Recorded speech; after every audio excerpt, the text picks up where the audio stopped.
Day. I checked. Good morning. I hope. God damn. Okay. It's so bright. And my computer's being slow. Don't. Not today. One moment. That light is so bright.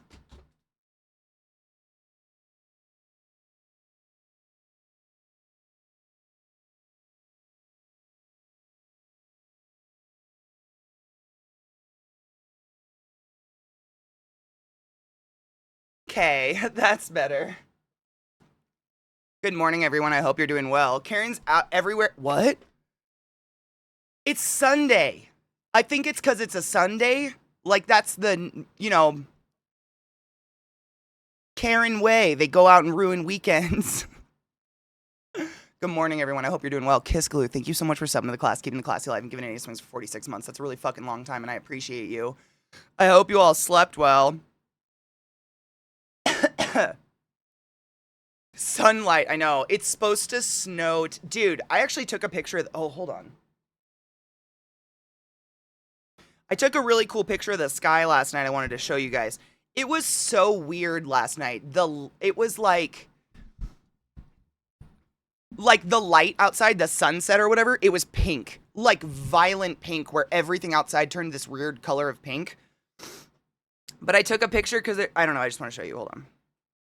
It's cool.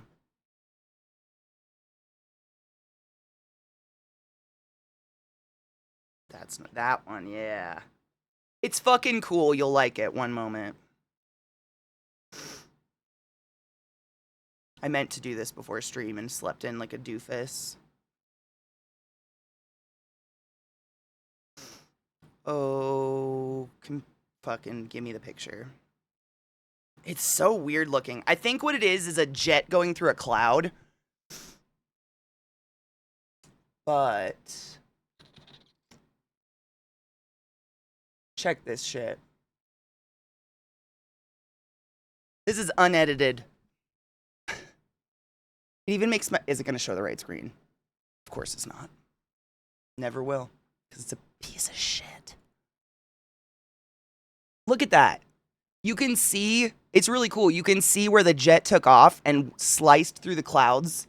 Hold on. Sliced through the clouds right there, but the jet trail has drifted to the side. And then you can see where it cut through the clouds. Isn't that sick? I thought that was so cool that you could see the slice through the cloud and then where the drift had gone. But that was the color of the sky last night, and I knew it. Pink skies mean fucking snow. I felt it, and then this morning I woke up to a winter warning. Cool looking though, right? That strike through the sky. That's my speed limit sign that used to be pointed towards... Literally, it's like one of those school... speed limit signs that blinks when you're going too fast. Literally, when they installed it pointing it at my yard, so it speed checked my dogs. Like, for a full 6 months, it just pointed in my yard. It was pretty funny. Looks like Doomsday, does it? I love sunsets. They're my favorite, but that one was pretty cool. No shit, it was quite literally pointed towards my yard, and they left it that way for 6 months. We laughed so hard. It was not clocking anyone on the road at all. I've been watching what people can program Doom on. It's insane what people can play Doom on, like a pregnancy test.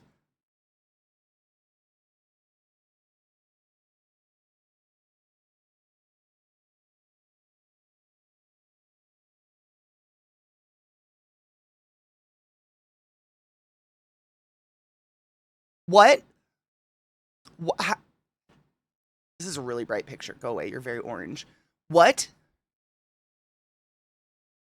Like, I guess how? Like, is it the controller? It never clocked their actual speed. They didn't get fast enough. I know. It would start to blink and then it wouldn't do anything. I was pissed. Oh my god, we didn't have a riding lawnmower at the time. Otherwise, that would have been fucking hilarious.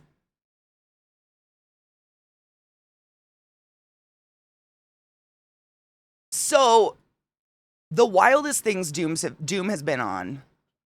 Wait, no, the wildest... Okay, so hold on. The wildest things that Doom can be played on. But then number 24 says Outer Wilds. Oh, it's the Outer Wilds ship computer. I thought that was the game. I was confused.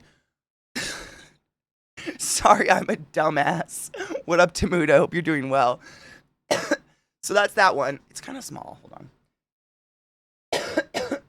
An iPod Classic, an Amazon Fire Stick. So it's basically the controller. Okay, I was like, there's no screen on a pregnancy test. Like, I don't understand.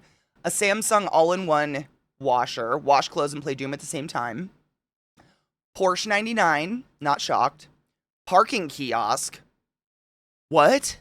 That's impressive. A camera. Like, is it playable? A microwave. What? There's like a long telephone cord next to it, which makes me think this is fake. Because, like, in what year did you program Doom on a microwave that still had a corded fucking phone? Nintendo DS, good choice. Minecraft, a mod that lets people play Doom within Minecraft. The fuck? A treadmill, okay. Dude, I have a treadmill with a screen. I could do that. A ticket validator, a vape. What? How? It is playable for some of these. That's weird and impressive, honestly.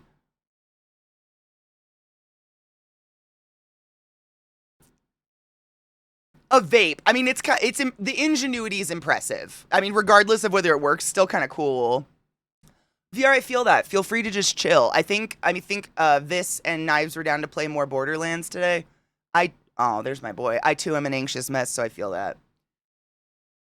iPod Mini, adorable. Wow. A karaoke machine? I believe that. A pregnancy test. A small screen that confirms or rejects a pregnancy test can also run Doom. What? That's Why? I'm impressed. He came back during a live show and surprising the cast. Who did? And then a thermostat? Oh, my dad would flip out. Don't touch the thermostat. Is every dad in chat's butthole just so tight right now that someone touched a thermostat enough to get Doom on it? My dad was definitely, probably still is, the dad that could just fucking smell if you even thought about the thermostat. He'd be, don't touch it! Leave it! Asshole puckered, I fucking knew it. It's a dad thing. It's fine. It's not your fault, like, in any way, shape, or form. It's just how you're hardwired. My mom would laugh. She'd literally stand in the kitchen and watch us fuck with the thermostat, giggling to herself, because she knew my dad would find out and ream our ass. She thought it was hilarious. Bitches. You know, Crimbo, it's been all week for me. Like, I entered this lovely anxiety panic attack on Monday-ish, Sunday. And ever since then, like, I took one day off because I literally couldn't function. I could barely even walk. Like, if you have anxiety, you know exactly what I'm talking about. Sometimes it's quite literally debilitating. And every day I've come back, every day someone else is like, I feel like shit. I think it's the season. I think when the seasons change like this and holidays start hitting, there's something in us that just goes, like, subconsciously. Not consciously, like, I'm sad, but subconsciously something happens, but our body's still running at summer. And I think that's just because I fucking remember this. It happens every year. I get this gross feeling when winter hits, and it just won't go away. And it's just like racing heart, sweaty palms. Can't sit still, but can't really move without wobbling. Like, it's just the fucking worst, and I'm here with you on it. Like, absolutely. Yesterday was the first day I was able to run in like a week. Because my knees just collapse. It's horrible. Like, I feel you. It sucks. No one deserves this. I'm so sorry anyone has any of this. I think it's the something, though, because there's too many of us at the same time going from, you know, our everyday messy depressy where we handle it and we deal with it and we medicate or whatever, to suddenly just like, this is out of control. Why? Nothing has happened. Like, to me, like, I'm not being attacked by something. Like, I have my beautiful Void right here who calms me all the time. You want to come snuggle? No, I don't know what you want. Do you want to go fight a squirrel outside? That's what he wants. There's a squirrel outside. Right, it feels like that. Fuck. If I ever found out there was such a thing as like me coming online and talking about my anxiety triggered other people's anxiety, I'd never come on again. I'd feel so fucking bad. My family sucked in capital letters, so these family holidays are always anxiety for me. Sometimes I feel that, like, it's weird because I feel the same, like, capital S on that suck, but at the same time, there's something horrible about feeling like you have nowhere to go at the same time. And I'm not asking for pity in any way, shape, or form. Like, it's just a weird, complicated thing in your head where you're like, those people make me feel shitty, but it feels shitty to be alone, so what do I do? It's such a catch-22. And I know I'm not special. We're all fucking dealing with it. It sucks. I agree. I mean, I was talking about that yesterday, Kermo. Like, it helps to talk about it and just to, like, I hate the term misery and company, but, like, the camaraderie of, like, you're not alone. I, too, am waking up with a racing heart rate, sweaty palms, feeling like shit. All my clothes feel like they're too tight for some reason, and everything feels gross, and nothing's going on. Like, I'm here with you. I'm absolutely waking up in the same condition, and it sucks. And there's nothing we can do but just wait for it to fucking go away.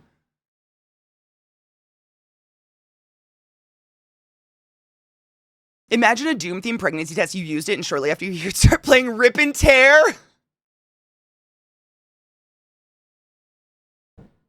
That's incredible. Horrible, but incredible. Aw, David, I feel that. Stay away from mom's spaghetti, knees weak. No shit, Vex. It's the weirdest thing. On Monday, when my anxiety starts to get really high, for instance, I definitely will start to exercise. Like, that's how I get that shit out. Walk, run, anything. It hit so fast and so hard, I couldn't, like, I was walking like I was on a boat.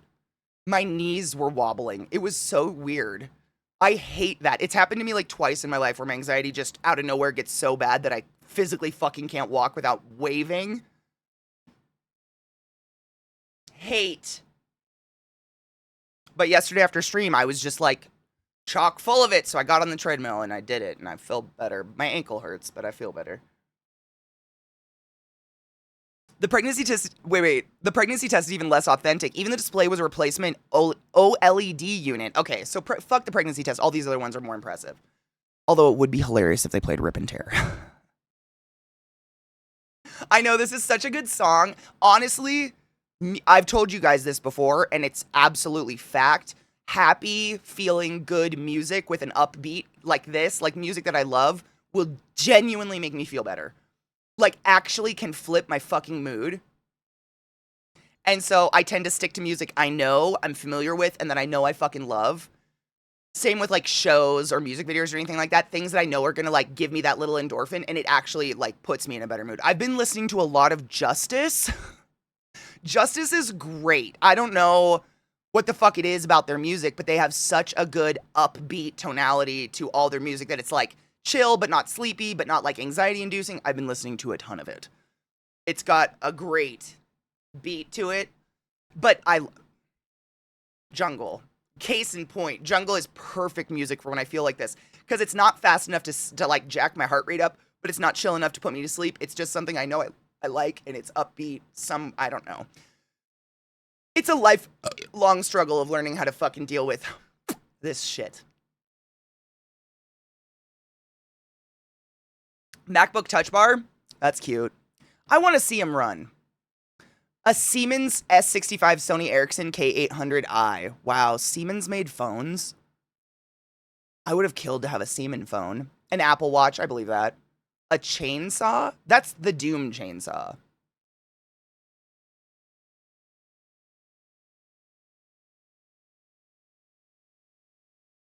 This...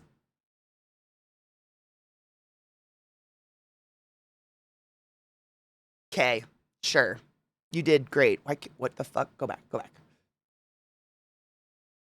I'm pretty sure that's I think that's the Doom chainsaw that literally had a screen built in and shit. I'm not throwing shade, but I don't think they did anything to that. I don't know. NES Classic, okay. A Sonic Mania mod that adds Doom to the game? What the fuck?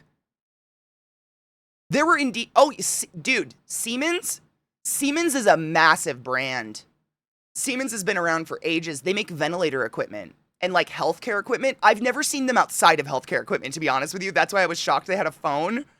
When I was a kid, my mom, so if you work in the hospital, it's something, whatever, that doesn't matter. When I was a kid, my mom would bring home pens all the time from the hospital, and the vast majority of those pens were from salesmen, ventilator salesmen, BiPAP salesmen, whatever, salesmen, respiratory salesmen that are coming through. They leave their pens, obviously, because that's like a marketing thing. It's like a business card, whatever.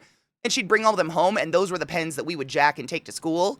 And I swear to God, my favorite fucking pen I ever owned was a Siemens pen. And I never not got shit for it, even though it's spelt like that. It says Seaman, you're gonna get shit, but god damn it, it was one of the most comfortable. It was like chunky and had a nice rubber, like, oh god, it was a great pen. But it definitely said Siemens on it.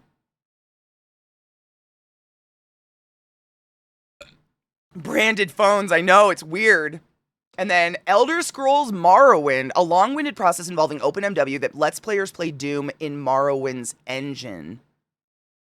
Interesting.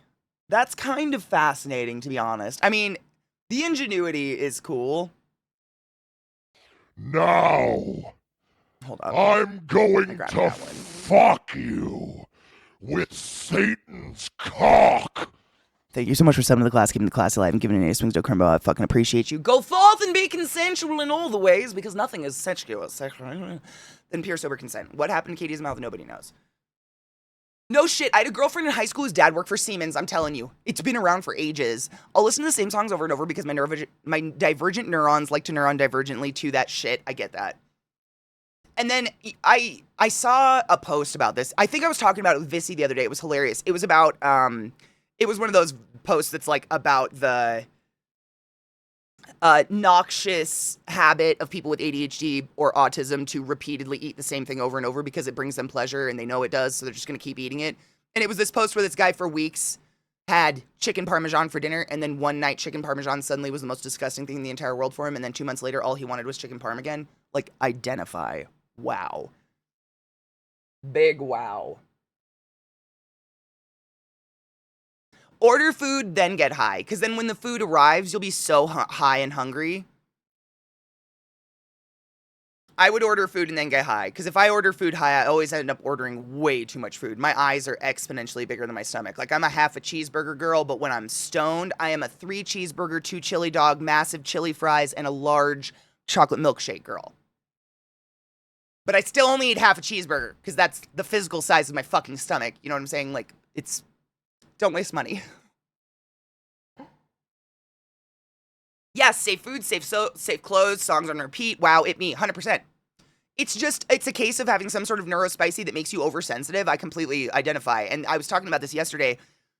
That's why it's so fucking exponentially feels like extra hard for me, I guess, when I get into a moment of anxiety or stress. Because without this, I already feel everything too much. Like, I'm already literally dampening my brain 24/7 with marijuana just so I don't feel every fucking wind and breeze and noise and everything. And so then when the anxiety kicks in, it's like, oh, things were too loud. How about now? 24/7. And you're just like, I don't want to do it anymore. It's really exhausting, and I know you identify. It's horrible. Oh my god, crispy. Sushi! Holy shit. Case and point. I can eat 1 sushi roll. Maybe that rice blows up in my stomach like nobody's business. If I'm high, I want 5. And each sushi roll is like $13. That's insane. Don't waste your money. What even is a filter? Let's consume all the stimuli. I don't know about filter. It's more like muffling with cotton, like shoving a sock in the mouth or something. Mishy, same. Never. Mishy, did you know that I don't know if they do this anymore. I haven't been to Red Robin in years, but when I was in high school / early college, you could go to Red Robin and you could order any burger on their menu, mini, like small version or something, Pee-wee, I can't remember what it's called, but essentially, literally any burger they serve, they'll give you the child's portion, the child size. They can make any burger they make, child size. And I used to do that because it's like $4 cheaper, and then I'd eat my whole meal and feel like an adult. It's literally any burger on their menu. You could be like, can I just get this one, but can I get it small size? And they make it a children's size burger. But it's the exact same ingredients. It's everything you wanted. It's just now you can fucking finish your meal, and it's a little bit cheaper. A shrink ray, I wish. Oh, 100%. I have multiple fans running through my house all the time. You might hear. Vile heard one the other day because I have this mini fan on the ground down here, and sometimes I put it on my desk just to get airflow through here, and I left it on the desk, and Vile could hear it coming through my fucking noise gate. I got outed on my fans, but yes, there's a meme that goes around about Southerners and the fan turning off. Am not a Southerner, will panic if my fan turns off. What the fuck? It's the one thing that can wake me up out of a dead sleep is if my fan turns off. He just wants to go kill a squirrel. He's not interested in me right now.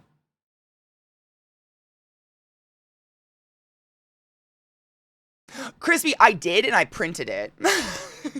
I literally took a screenshot and printed it. So the charity's been delayed. It's still happening. It's just going to happen in January. It was just way too fucking fast. Like, we were all gung-ho for it, but holy shit, that was like 3 days to plan a 2-week charity run and then go do, like, this travel shit. So I have so much more time to plan it, thank fuck. Like, I can't tell you how relieved I am at that. Just the time, like, I'm gonna be anxious no matter what, no matter how much time is before it, but now I have time to kind of get over it. And more time to practice, because that's a big thing, is it's gonna be timed, and timed shit makes me so anxious. So anxious. I fucking hate Majora's Mask. Do you guys, oh my god, I think I told you this. Where is it? I charged that little, oh god, where'd I put it? I charged up that little Zelda DS thing that we found in my bookshelf. Do you want to know the only game I have to play on it? Majora's Mask! Fuck my life. I love Zelda. You put a clock on something, you could put a clock on sex, and I'd be like, no, I'm good. Which is like my favorite thing. I won't go near it. I fucking hate it. It immediately you can ruin any activity with a clock. The clock is how you ruin any activity. Anything. You can take the funnest thing in the world, you put a clock on it, ruined. You're a jerk. Fuck that game. Do they have timers on them like that? It just makes it so I feel like I can't enjoy the game. I'm rushing. Why would you want me to rush your game? I want to play it. I want to enjoy it. And it just made me feel like I was rushing constantly. And anxiety. Put a clock on anything, I'll hate it. I'm the same. It's instantaneous anxiety attack. Yeah, it's horrible. I've experimented with myself. No shit. Just on the stupidest things, like trying to get my morning routine down packed, just down to a certain amount of time so I know I have time to do things. I sat down and I was like, all right, I'll give myself an hour to do makeup. I can do my makeup in less than 12 minutes. But if you tell me your makeup has to be done in an hour, suddenly my brain freaks out and it will take me that full hour and I won't finish it. I don't know why. There's something fucked up about it in my head about like time restraints that makes me immediately panic and fuck. I don't know. I hate them. That's what I'm saying. I've literally put a timer or a clock on the most enjoyable activity in the world and I'm tapping out. I don't want to participate. It's not fun now. Under pressure, it's that pressure. It makes nothing fun. It's mostly only a rush to the Song of Time and then just keep using it to reset the world and keep exploring. It's that, yes, but that constant nagging, use the song, makes it so I can't enjoy the game. It's like fucking someone without a vasectomy. Sure, we used a condom. I have I have the Uva ring, and I'm on birth control pills, and I have an implant in my arm, and I have an IUD. But there's always that little buzz right here. It's like, what about that 1.1%? What if you just fucking ruined your life by coming? Weird how that can happen. And it doesn't go away till you get your period. Like, that would be there in that entire game until the game's over, and then I'd be like, fuck, I am done. Fuck that game. Fuck it. I'm out. Fuck Majora's Mask. Out. I quit. Like, that'd be it. It's horrible. I hate them. Same. But if you don't put me in, like, Dread, are you like me in that if you don't have a timeline and you're just like, well, I have to get to this done sometime this week, you can finish it in like a couple hours? Like, as long as someone doesn't impose that pressure on you, you're actually quite a phenomenal worker. But the moment there's that pressure, it's your brain goes, don't do it, don't do it, don't do it, don't do it. Ah! Same. Fucking same. Anyways, sorry, I forgot we had these videos because I got going on anxiety. I wanted to see these work. It runs Doom a bit too well. What is it? What's it?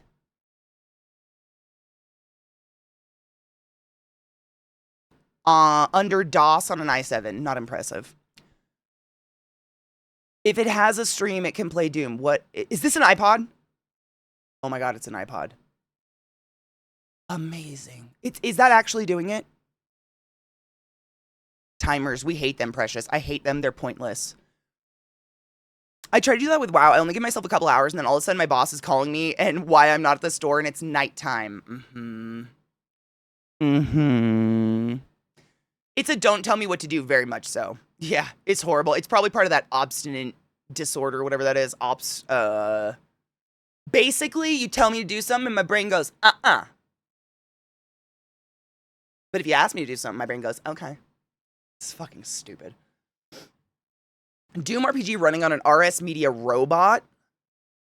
Okay, that one's impressive. What's an RS Media robot? Is it literally just a TV robot? That's pretty impressive. That one was cool.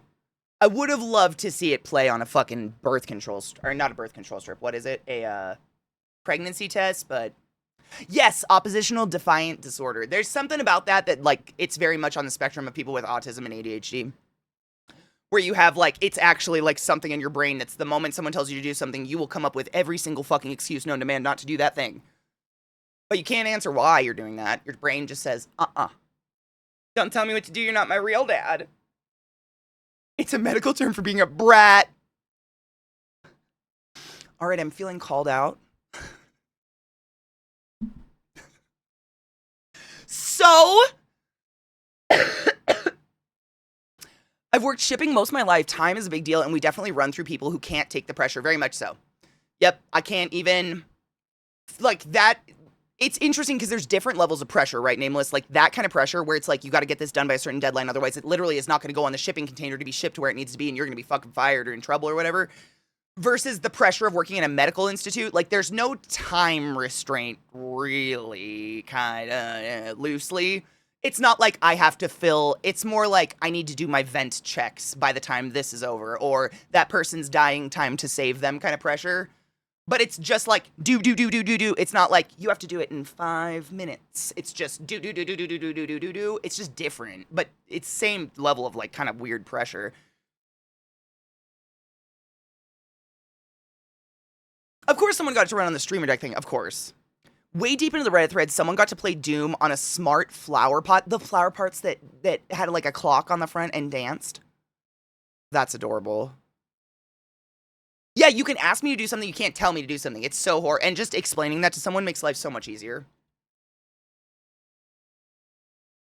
At work, a lot of times people will tell me to do something, and I'll just say no, and then do it anyways.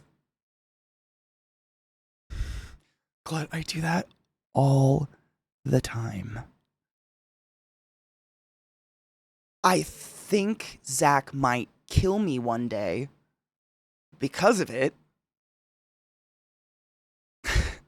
But do you do this as well? Someone will be nagging you about something. No one in particular, but someone's nagging you. And every time you're like, no, I didn't do it. No, I didn't do it. But you totally did. It's just they haven't checked to fucking see if you've done it. So you're just leaving them in the wing. I'm not saying I do that. But I might. Because what the fuck? Stop asking! I'm an adult. You can ask me once. I did it. Go look. That shit drives me fucking... But no shit, like, I can't even think of an example. Brat. I am a A+ brat. I hate that word because it sounds childlike and for some reason is very associated with the lolly shit. But 100%. You tell me something's annoying, and suddenly my brain's like, do it, do the thing, poke them, touch them, do it, pull their hair, touch them, do it. They don't like what you're doing, do it. And I have to be like, bad, Katie. Smoke some pot and get over yourself. It's the worst. It's so bad. But that, yeah, I can't think of an example, but someone, you know, did you do the thing? Did you do the thing? Did you? No, I didn't. What thing? What are you talking? I'll literally start to get. It's so funny you bring that up, Gluck, because these are just traits about myself I don't realize until someone points out that they have them as well. But at a certain point, someone will be like, did you do the thing? What thing? Did you do the thing? What thing? You never told me to do that thing. And just start to fucking... That's gaslighting. Oh my god. I have to stop. I'm an asshole. But stop nagging me!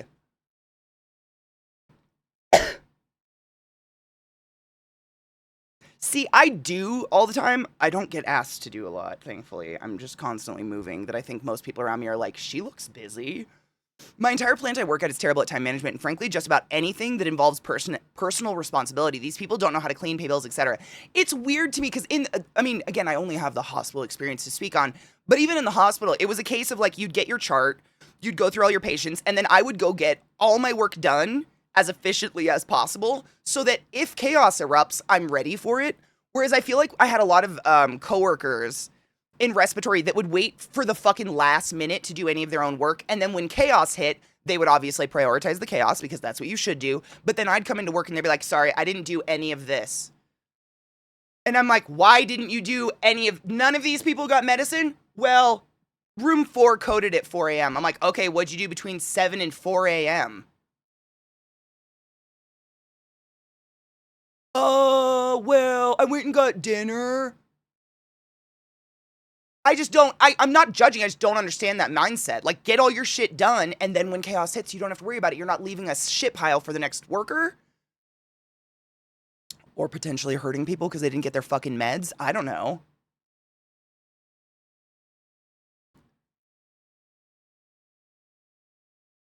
I've got to get 30K cartoons on one truck, 3.5 cartons, not cartoons, Katie, I can read, 3.5 tons of material on another. My God.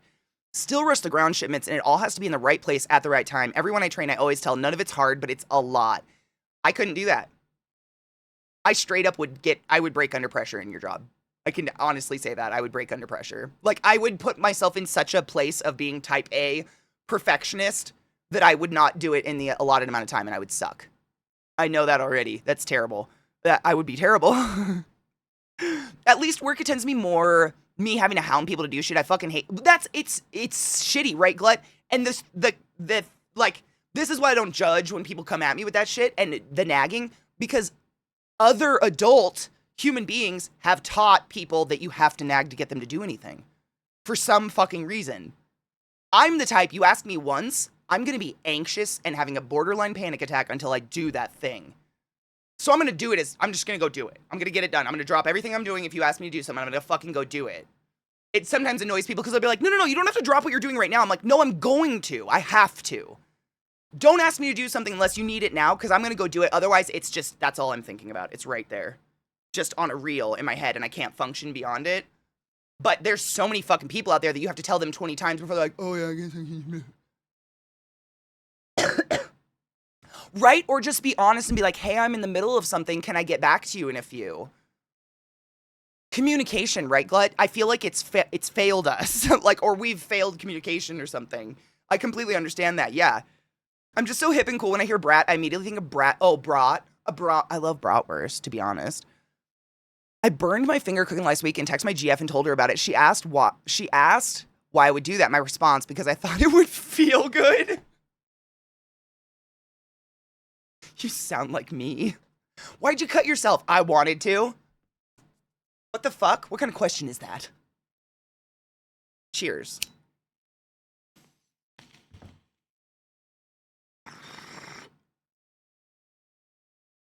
Exactly, Glut. Do you ever feel like you're just a glorified babysitter? Because that's what it sounds like. I mean, you're not the first person who's talked like that. Like, these are adults who are fucking and paying bills and own homes, apparently, and cars and stuff. And you're just like, okay, everybody. Now we're gonna put our co-quans down and we're gonna do our job together. Oh no. Let's do it with a smile on our face. I was a manager once in my life. I'd never do it again. I have no patience for ignorance. That's me as a manager. Oh, are you feeling told because I asked you to do your chart the correct way instead of the wrong way? Oh, not a boss. Not a boss.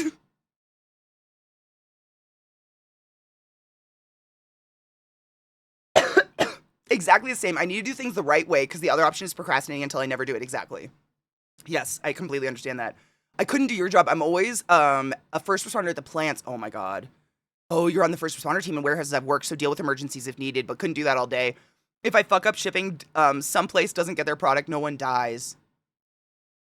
Yeah, it is kind of weird. You know, I've never really thought about it, but damn, that is kind of, yeah. It's I think I've just never thought about it because like when you're in school for, I'm assuming all medicine, but nursing, respiratory, whatever, you're not taught that there's an option B. I don't know how to put that. Like there's always an option. We have many options to help somebody, but you're not taught like if A doesn't work, then B. It's A. Oh, they're dying. B. So you're just like flying through like basically kind of algorithms in your head that are just exact instructions on how to deal with the situation at hand, and it's like regurgitated. I don't know. It's a weird place to be. I thrive in the chaos. It's disgusting. But yeah, you're never really, so your brain doesn't even conceptualize a fuck up, if that makes sense. Like, I've never fucked up, and I won't fuck up. And that's why I think a lot of people get that icky air from us. That's like, they've got that godlike, like a lot of surgeons and doctors get that air of, I'm a god. But like to have the courage to just slice into people and the confidence that you're not going to kill them kind of takes that, I think. I'm not excusing them being assholes, but I'm not a surgeon. Fucking, my boy Neuro cut into brains. Like, and what a humble man. You know what I'm saying? Like, but I guess I did cut into people. It's all relative. Like, to me, slicing your neck open and shoving an air tube is not a big deal. But cutting you here, for some reason, freaks me out. Anything in your core, I couldn't do that. But it's just not my area of expertise. That's probably why. It's all relative, which is weird. You don't want me as a manager. I'd be terrible. I got to that way eventually, Vex, but it always takes working somewhere a while. I feel attacked. You're not attacked. We love Neuro. Neuro's amazing. Is there any way to own a company but just... Wait, to own a company but just work the normal job and have someone else do the admin tasks? You know what? I assume if you own a company, you can literally do whatever the fuck you want to do, right? I love ABBA. I went to an ABBA disco dance party on the playa out at Burning Man. There was a lot of ladies with big fake boobies out. It was crazy. I felt like I was at a porn star party. Like, I'm El Naturel, and it was just these rock hard, like, skinny fucking, like, ladies on skates. Oh, they were... Whoa! Beautiful. They were beautiful. It's like martial arts. You practice the same moves over and over. It literally, that's it, Gresh. It's the muscle memory of it. There is no... You're gonna save the person, period, end of story. Like, you're gonna do everything you can, I guess. Thriving in emergencies is an ADHD trait. It's also why it's easier to burn out. Because you're drawn towards situations with emergencies. I'm not a... What? No.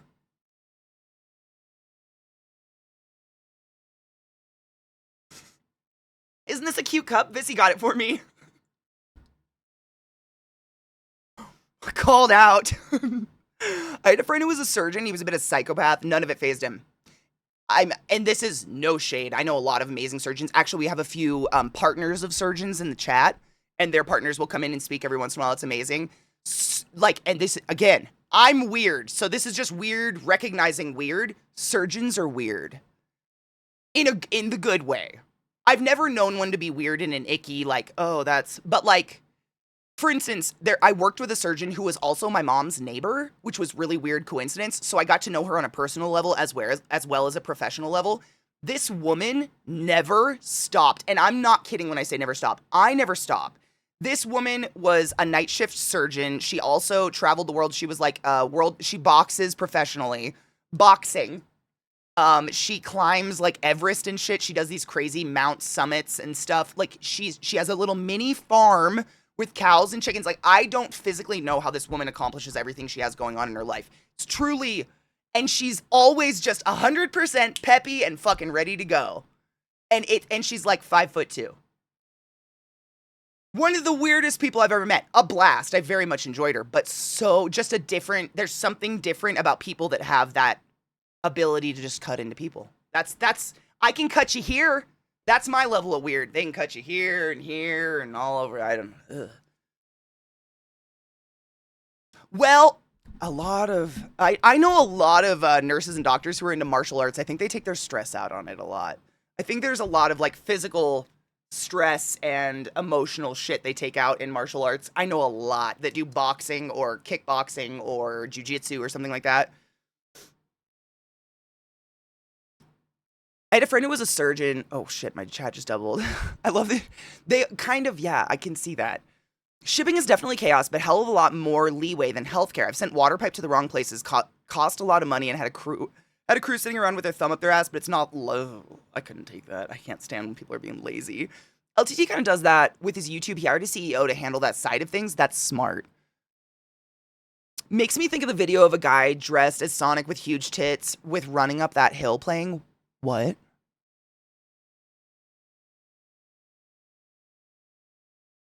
Oh, Gresh, Gresh said, when I worked at the hospital lab, we'd fight over who got to go to the traumas. It's weird thinking about that. No shit, the way I've described night shift as a respiratory therapist is sitting around waiting for people to die. Because that's literally what we're doing. We have like 4 pagers and 2 old school Nokia bricks clipped onto our scrubs. And we're just sitting around waiting for someone's heart to stop. That's literally our job. We're waiting. We have nothing to do if you don't die. It's crazy. It's wild. But it's morbid, but it's truly what we're doing. Like, we are a registered code team, and that's labs, pharmacy, all of that is part of that. I completely understand. I don't know if I could do kickboxing. I have such long legs. I have like this weird, this isn't real. This comes from nothing in experience, but I have this fear that my legs will just snap in half because they're so long. Like, I'll kick a kickboxing thing, and my knee will just buckle, and my leg will be like, bleh. I don't know. That's not real. Good morning, Genova. I hope you're doing well. It's just this, it's like a cartoon image in my brain of like a rubber leg hitting a box, like a punching bag and bending around it or something. Like, I feel like that's going to happen. That's not real. Legs don't move like that, but I feel like that might happen. Good morning, Might Love. I hope you're doing well. Best friend of a paramedic, and they quite often rush to try to be the first to respond to interesting jobs.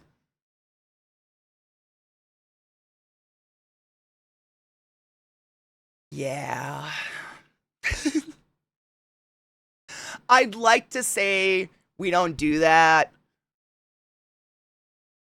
But an interesting patient's an interesting patient. Oftentimes, interesting patients are learning opportunities. You just are going to do so much more with interesting, and I'm not going to detail because God knows what interesting means in your brain. I don't want to fuck that up. With an interesting patient, you're just going to do so much more versus, like, if I get called to a COPD exacerbation, I'm like, okay, jam a tube down your throat, put you on a ventilator, pray to get you off in a few days. But if it's like, you know, a flail chest, broken neck car accident where they're still alive, now I've got to figure out how to ventilate you. That's fascinating. Really fucked up, but if you don't know what flail chest is, that's when your ribs break enough for your lung to lose its, your lungs are basically held in space by your thoracic cavity so that they don't overblow out. And when your ribs snap, your lung will literally go out the side of your body and expand as far as it possibly can. And now I have to figure out how to ventilate that. Fascinating. It's fascinating. Fucked up. Like, I don't wish that on anybody. I want every boring COPD exacerbation known to man. That's all I want. Period.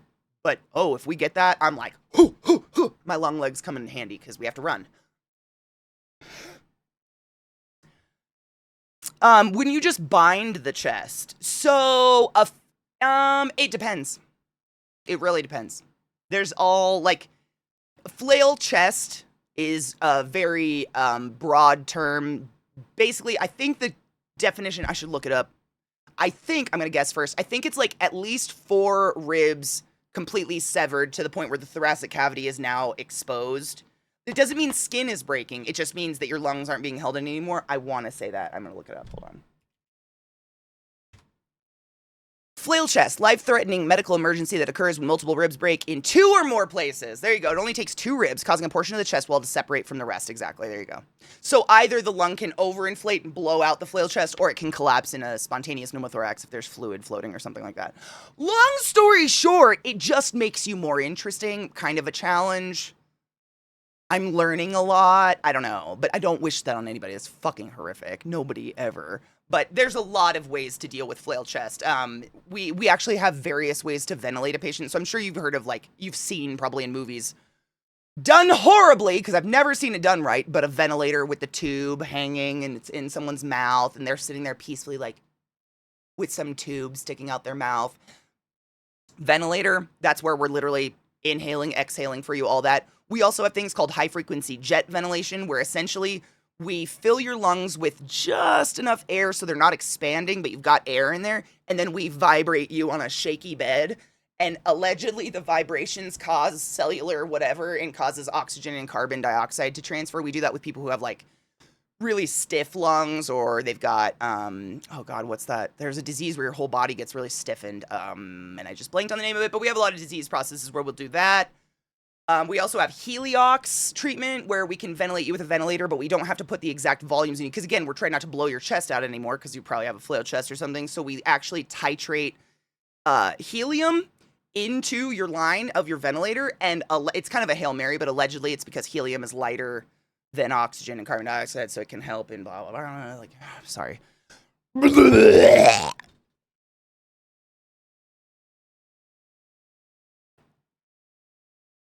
How are you doing?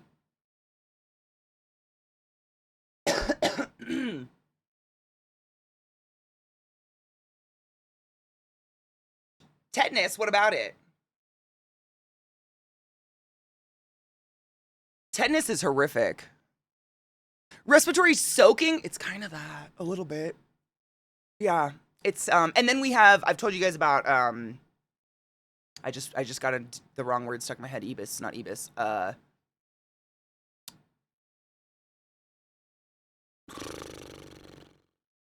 wow, it'll come to me in a minute. But essentially, we bypass your lungs completely. We take 2 hoses about this big around, and we shove them up under your ribs into your heart. So one's going into the I'm not even going to go there. One's going here, essentially into your heart. And we're bypassing your lungs and oxygenating your entire body with a machine. We do that with people as well, where we're not, your lungs aren't even involved anymore. It's crazy. There's a lot of ways we can try to save you, but, like, the more interesting you are, the more those ways we get to try, which is a little fucked up, and I never wish any of that on you, but they're there. What up, Slurm? I hope you're doing well. Had to rush our dog to the vet this morning. He's fine, but I'm mentally exhausted. Oh, fuck this week. Agreed. Everybody's having a rough week, and we're all just bitching about it together, and sometimes you need that. I see degloving. What? I'm glad I don't have to deal with that. Oh my God. Worst I've had to respond to? Okay, nameless. I have to know, how much was degloved? I've never seen more than this. Degloved. How much? I must know. Vex, I know. It's honestly, it's not the it's the medical system itself. Because the way, like, I went into medicine to genuinely help people. I wanted to make people feel better. Like, that is my core. I'm a people pleaser. I want people to be happy around me. And if I can use my intelligence to heal people, like, that's the best. It's the medical system in America that ruins you. It's learning that your sister hospital in Baltimore left a patient in the dead of winter in a hospital gown in an abandoned bus stop because her insurance no longer covered her. It's learning that homeless people found frozen under cars have to be thawed out and kept on ventilators forever, even if they're brain dead, because we can't find families. So we're just taking care of corpses for months and months and months. It's that. It's, seeing child abuse over and over and over in the fucking ER, and you sitting there saying, okay, is the system worse than what I'm fucking witnessing? And you just don't know. Like, when do I call? I don't know. It's that. That is what ultimately drove me out, is all of that bullshit, the politics, the money making, the, hey, my patient has a heart condition, but they need albuterol. Can I please get Leva albuterol? No, it's more expensive. Give them a heart attack. Because it gets us money if you have a heart attack. It's that. Over and over for too many years of me just moving different hospitals and learning, it's the same story everywhere. Hospitals, as much as they want to say they're not for profit, they're for fucking profit. And I can't morally work in that because it feels gross. That's what drove me out. I love the people. I love the healthcare. I love the patients. Like, I miss people I work with deeply and existentially, but the system itself is absolutely fucked and it's going nowhere good at all. Like, there's no positive outcome. It's horrid. And on top of that, just misinformation leads people to actually walk into terrible healthcare, i.e., walking into an ER as not a citizen of America. Instead of just going to a doctor, we don't care if you're a citizen. I'm never going to call the cops because you're unregistered as a citizen of America. I really don't give a fuck. America sucks. I'm here to keep you healthy. That's it. But it leads you, it ends up compounding into these horrible situations you hear about over and over and over and over again, where people end up with horrible disease processes because they can't go see a doctor regularly. They have to treat the fucking emergency room as a doctor. And by the time they're able to get into the emergency room to see a doctor, it's an emergency room doc. And you've got like fucking 6-month walking pneumonia with a fungal aspect. That over and over and over is just, I would just cry. I would literally come home from work at like 8 o'clock in the morning, smoke myself into a stupor and go to sleep to Bob Ross, rinse and repeat. It's just constant, and nobody, like, you know, it's like there's this sweet spot in the middle of your 12-hour shift where everybody's working, everybody's kind of on the same thing, everything matters, but 2 hours when you're, like, 2 hours after your shift starts, 2 hours before your shift ends, suddenly care goes out the window because it's like, no, your shift's going to end, and if you get overtime, you're fired. That culture is pervasive, and I fucking hate it. The first hospital I ever got hired at, a little community hospital, like my second week of orientation, OSHA decided to come to our hospital and do a surprise check. My manager, out of two 60-year-olds who had been respiratory therapists for 45 years and one person in their 40s who had been a respiratory therapist for around 15 years, she sent me to do the vent checks with OSHA and literally said to me, don't let anyone else in the room. They don't know what they're doing.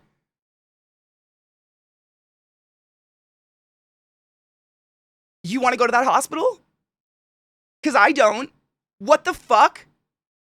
That was one of the scariest moments of my life. I literally just, it's pervasive. That's it. That's what drove me out. I literally go through, like, at least once a month, I sit and I'm like, I should just get a PRN job. Like, I should get a PRN job and just keep my skills up and go work in a hospital. And I think of that stuff, and at the end of the day, none of it's about actual care. And it kills me, because I went to school to learn care. You know? Like, the other day I was telling this story. It's legit, a legitimate story. Long story short, I had a patient whose trach was falling out of their neck. Like, the chassis for it was falling out. And that's a surgical procedure, so we call ENT, or the ear, nose, and throat docs. And I'm not fucking you. It was 9:30 at night in an ICU hospital. Massive hospital. I call ENT. I'm texting them pictures of the trach falling out. I'm like, this trach is falling out. This is so fucking dangerous. You have to come resecure this, because they actually stitch it in so it doesn't move. And I'm not fucking with you. Direct quote. We try not to do anything after 9 o'clock. That's the tonality, attitude, response I got to my nonverbal, blind, deaf patient. Can't fucking breathe. Let me take a straw and put it in your trachea and just do this all night. What the fuck? That's real. That's the shit that drove me out. Over and over. Because it's just, you're more likely to get fired for staying late and doing your job than you are for doing malpractice. And that's fucked.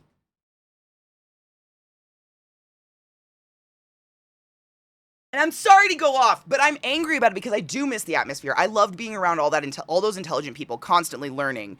That academic world, I thrive in it. Like I said, I thrive in that chaos. But I just got driven out by the fact that it's a lie. It feels like a lie from the inside to the fucking out. Watching them force retire nurses in their 50s and 60s so they can hire new nurses at half the salary who don't know anything, that drove me out. Like force retire, i.e. quit or retire. Because we don't want to pay you $50 an hour. We want to pay someone $20 an hour to do the exact same job. With none of the experience, none of the know-how, none of the humanity in you, anything. It's grotesque. And it just was over and over and over again. And that's America. I don't know. No shit, hold on. Kill's wife's a nurse. See, there's so many medical people in the chat. I know I'm not alone in this. My wife had a friend who took her kid to the hospital with very apparent appendicitis. They waited till it ruptured to do anything, but kept him in the hospital and waited. At a children's, that's disgusting. Sick, yes. Treasure that. PRN pays better everywhere. PRN pays better everywhere because they don't have to pay you benefits. PRN, by the way, is like on call. You're just filling in shifts. That's what PRN is if you're curious. It's an issue everywhere. I can only speak to the American one though. I'm not going to say America's the worst. That's very ignorant to say. It's ignorant of any of us to say about any of our countries. There's no such thing. You can't compare hell. But it's all, I mean, if they can make money off something, they will. Unfortunately. And, you know, when you see these salesmen, I mean, no shit. I worked with a respiratory therapist. And as a respiratory therapist, on the West Coast, you make around $40 an hour. On the East Coast, you're going to make around $18 to $20 an hour doing the exact same job. No unions on the East Coast. It sucks. But a lot of these respiratory therapists I knew, they moved to the East Coast, realized they can't make shit, and they went into sales, and now they make six figures. Selling ventilators. You make triple what a respiratory therapist makes saving lives, selling the equipment. And they just dress in slacks or pretty dresses and like statement necklaces, and they walk around hospitals kissing doctors' asses all day. That's literally all they do. My dad, I guess my bio dad did it for a while before he died and he made bank. But that's sick. That's sickening to me. I just don't understand that logic, and that just, it wears on you a lot. And I'm sorry to go off about it, but it does make me mad because I do miss it. I really miss it. I hate that I went to school for 9 years to get a medical degree I don't use. Like, it almost brings me to tears. I actually found one of my degrees the other day in that bookshelf and just threw it in a pile. I don't even know where it is anymore. I'm just bitter about it. All of it. Because you're just lied to. And then you get into it and you're like, wow, this is a trash fire I can't do anything about. Cool. And then you end up in this, like, do you leave it and leave it worse? Because I know I'm a good RT. I know I'm good. I know I'm moral. I know I care about human beings. Or do you take care of number one and get the fuck out of it before you lose your mind? Either way, you're going to feel like shit.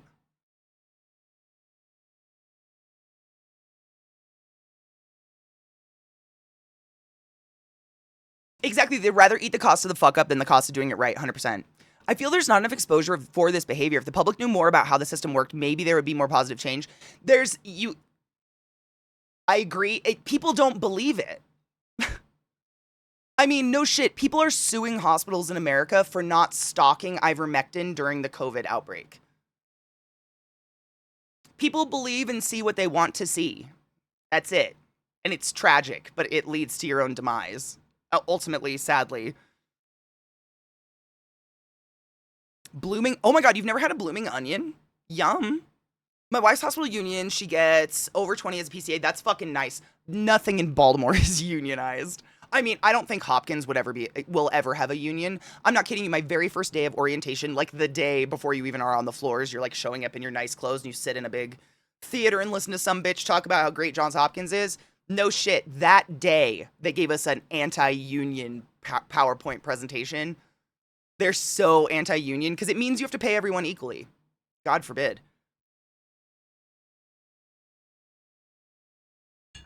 No shit. I shipped ventilators during the beginning of the pandemic and probably made more than the healthcare folks using them to save lives. I guarantee you did.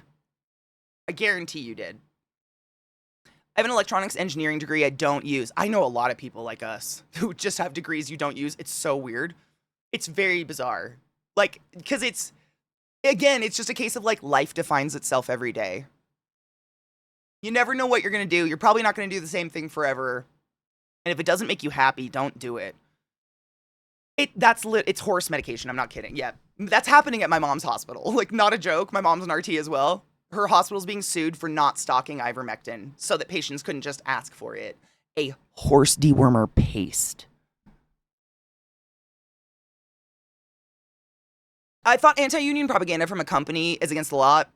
If it is, every hospital I've worked at is breaking it. On the East Coast, at least. West Coast, they're unionized, mostly, unless you're in Kaiser, and I don't know what the fuck Kaiser Permanente does. They're scary. Capitalist idiocracy, very much so. Yeah, or like the fact that, like for instance, when I was working at one hospital over on the West Coast, a couple RTs called in, so I was like, literally there was only 2 RTs. It was a small hospital, so it was like doable as long as nothing went wrong.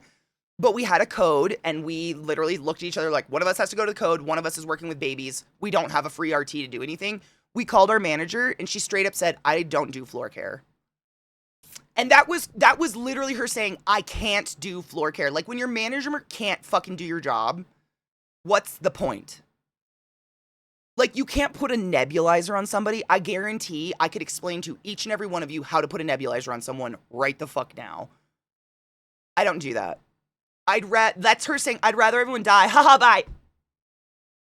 What the fuck? Like that, just over and over. Just, it's gross. I have an MIS degree. I've been doing it for nearly 30 years, and I hate it. And that's the alt, right? I don't know. What's the right? I don't think there's a correct answer to, like, what to do in life or whatever. I got an IT degree instead of a CS or a LEC, and at the time, I thought I chose the wussy way out. Now I'm glad about it. It prepared me. I know enough about a lot of IT shit to be able to Google and find out what I don't know and learn. I think IT is one of the most valuable, areas of work you could possibly go into for the foreseeable future. Would you guys agree? With the way that technology is just like skyrocketing and advancing and AI's all over the place, I think IT is if I would have known what I know now, I would have gone into IT. I think I would have been okay at it. But I would have probably, it's just the way the world is nowadays. It's crazy how many people, everybody needs help. IT is hospitals. We have so many IT specialists in hospitals. It's crazy. Everywhere needs IT. Everywhere. I was besties with my IT guys. Besties. Because your charting shit gets fucked up. You have to fix it. You have to call IT. They got to get in and fucking do some shit and reprogram the charting software or something. And if I fuck my charting up and go to court, I can go to jail. That's how important that is. I was like that with IT. They were the shit. Literally, one of the IT specialists was an ex-respiratory therapist that went into IT because she made double the money. And she specialized in helping RT-IT. RT-IT.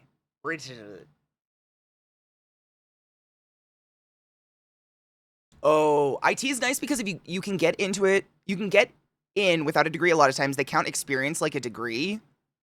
That's, how do you prove experience? Oh, just working at a previous IT job of some kind. Literally, it's only because every job in existence is going to rely on IT in some form or fashion in the next 10 years. No matter what else you do, knowing how to work with computers is going to be required. Very much so. I agree. Yeah, I think it's a very viable field to go into if you're looking for something and you already like computers and know them. I know we have a lot of IT people in our community.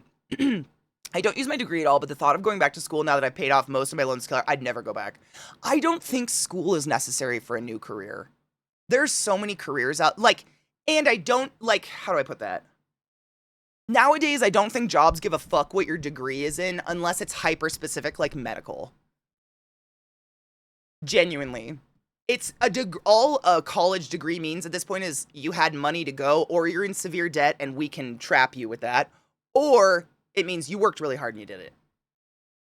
It just means you can, commit to something and do it. But the type of degree, really? Unless it's engineering, medical, something like that. Exactly, engineering. Something's hyper-specific. Where, obviously, that's what you're doing. But if you're gonna, I don't know, I can't even think of an example. But if there's just so many jobs out there that require degrees. It'd be insane for them to require specifics. That seems weird to me. Oh, 100%. The irony of the school thing is I'd like to learn how to do something new, but God, the cost, yes.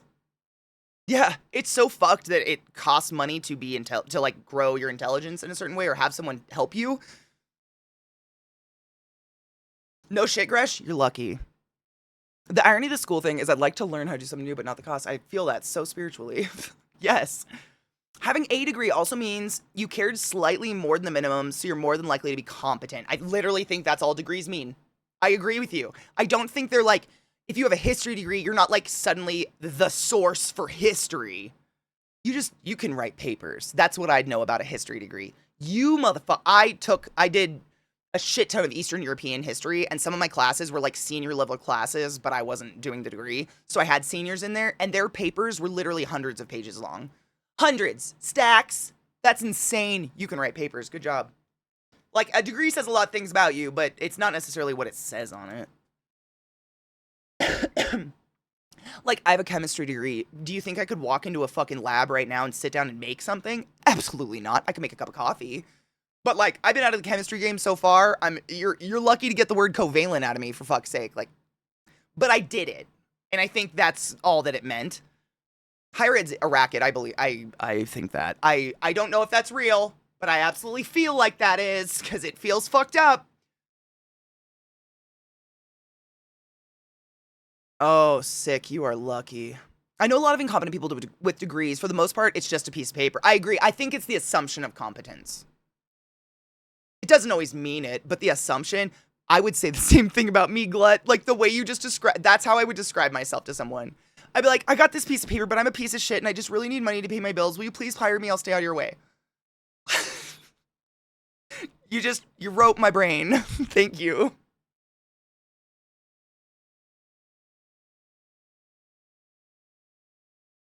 Like, to this day, if I find one of my random degrees in a pile of shit, I kind of like get this like, oh god, you exist feeling and throw it back in the pile. Morning.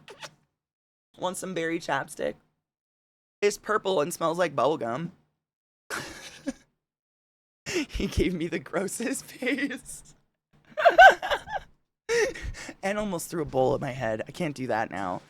My degree is in environmental earth science, but if I was to use it where I live, they'd want me to work in a stressful agricultural lab for minimum wage, so what the fuck's the point, right? That's sad. What up, Memento? I hope you're doing well. I don't know. Is Coastal sick? Nope, Drop Frames is on. Co was icky sticky, though. Be nice to him. I never really finished my bachelor's, but technically, an associate in arts. Granted, to get there, I did have to do physical tasks, painting, ceramics, photography, sculpture, not writing papers so much, thank God. That shit, I did an art degree for a year. That was harder than any paper I ever wrote. No shit, I'm one of those, like, I went to school thinking I knew what I was going to do and completely flopped to the other way because I realized I'm not a good enough artist to make any money on art. Like, that's not going anywhere. But I definitely, like, was accepted into college on the basis of an art degree. I had to apply with, like, a portfolio and shit. But I remember the assignments would be, like, 27 watercolored faces by Friday. That was actually an assignment. And using only one color. Like, a study in depth or depth perception of a face or something like that, but that's what it would be. I'd rather bullshit a paper any day, and I love drawing, but holy shit. It was crazy. It would be tons of repetitive stuff like that, or like 50 perspective drawings by a certain day, and so you'd literally just hand in a giant tablet of charcoal drawings or paintings or something. Like, they were intense. And doing art on a time crunch is, it's hard. Trying to actually be creative and produce something like that is really difficult. That was another thing that drove me out, was time constraints and shit. I realized if I worked in commercial art, like, it'd just be time constraints across the board. If I got a fucking job. We added a lot of movies to the movie list. We were all Glut was literally slow motion scrolling his giant movie library. And, like, every once in a while, I think someone would shout out a movie that we saw in the movie library, but mostly it was just reminding us of all the movies we wanted. Like, happy stuff. We were trying to think of more stuff to add to the happy wheel. I got a D in my Chemistry 105 class. It was more than enough to make me a menace with chemicals. Honestly, in my class, a D would have been a B with the curve. Our curves were wild. It's forced practice. It is. It is. That's what it was. It was crazy. It was intense. Having a good day, thanks. Good. Finally got around to building benches and sorting out my craft room. Fuck yes. I'm excited for you. Writing papers was easier. I didn't enjoy it. Like, I always felt, I felt like I wanted instructions. I was just bitching about this the other day, but I feel like a teacher would be like, read that book, write a book report. And I'd be like, what is that? What do you want? Write a paper about the book. Do you want a summarization of the book? No, that's not what I want. Okay, what do you want? Write me a paper about the book. Do you want a summarization of the fucking book? What do you want? No, that's not what I want. I want a paper on the book. People like that drove me into medicine. Because medicine is, you do A, B, C, D, E, F, G, A, B. This is exactly how you do it every time. Success! Papers? I just bullshitted. I would end up writing papers exponentially longer than they needed to be, just hoping my teacher would get exhausted with reading my bullshit and give me a C. I'm happy with a C. You acknowledge that I'm bullshitting you. I acknowledge that you're a piece of shit assigning bullshit shit so you can prove I read a book. Give me a C. I'm a strong C student. I'm fine with that.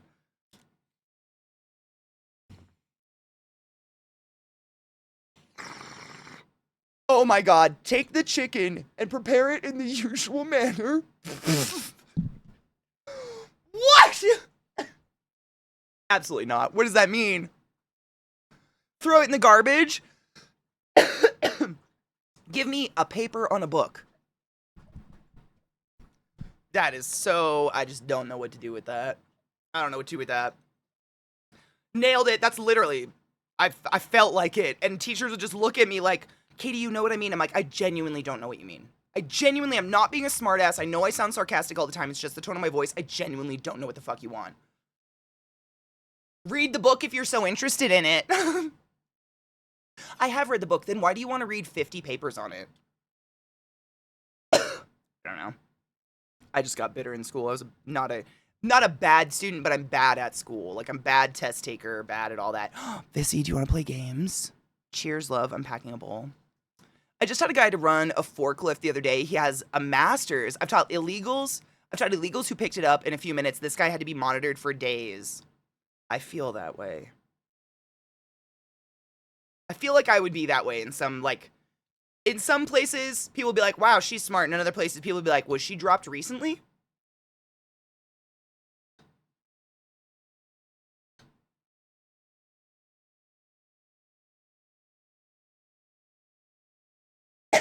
Shut the fuck up. Alexis and Knives at the same time. Give me a paper on a book. Turns in a piece of paper sitting on top of a book. Hands a piece of paper on a book, stapled. If only we were all students now, we'd be so much more clever.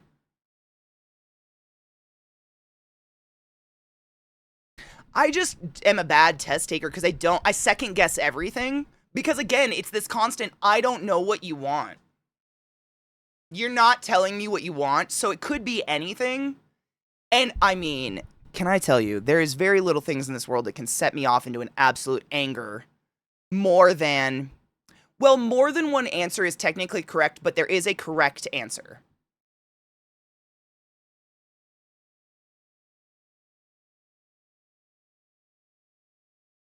What the fuck? I'm sorry, I think that just means you made a bad test. I don't know what to do with that. The sheer amount of times that happened where it'd be like a bubble choice and I'd get marked wrong and I'd be like, technically I'm right. And she'd be like, technically you are, but C was the correct answer. Go fuck yourself. You know what you're teaching me, distrust of a system that doesn't work. That's all you've taught me. You didn't teach me any material. You taught me distrust of a system that doesn't work. Good for you. No wonder I have this obstinate defiance disorder brat bullshit. I hated school. You couldn't pay me to go back. I just ordered a fuck ton of movies, Studio Ghibli stuff, Wicked City and Demon City. Fuck yes. Wall-E, The Producers, Count of Monte Cristo, Drive, Memento, and The Incredibles, Golden Child, The Prestige, City of Gold, Sherlock Holmes, a bunch of gamer movies, Number 23, The Riddick Trilogy, Unbreakable, Shin Godzilla, good movie. Late Night with the Devil, The Bronze, since we watched it, good movie. Idle Hands, good movie. They're all good movies. I feel like I know all these. Movie night has made me quite a movie not an aficionado, but I feel like I'm not so like, I haven't seen any of those. Like, I'm like, oh my God, I've actually seen a good amount of those movies now. This is crazy. It's actually doing it. I would choose 3 things from the book, make 3 paragraphs for the essay, boom, done. I wish I had you around when I was writing fucking papers. That's where I learned to figure out how they like to phrase things so I knew what they meant and I stopped myself from overthinking because as soon as I did that, I'd pick the wrong answer. My problem. I think, like, when I was in school, like, undergrad and in college and whatnot, I feel like I was still trying to figure out how to mask as a human too much to pick up on intonations of other people. like to learn what they're looking for. I was still just trying to be like human, human, human, human, human, human, human. I was too young. I wish I would have waited or something. I was too young for college. I went to college for network IT, dropped out because I hated it more than high school, got a job at a call center that eventually led me to the job I have now. We were literally just talking about that. Like how IT is, I think Kill said that IT is one of those jobs where you basically don't even need a degree if you can get the experience in it, which is awesome. I love that. Disrespecting her betters, as usual. We're going to play some Borderlands because it's Sunday and why not?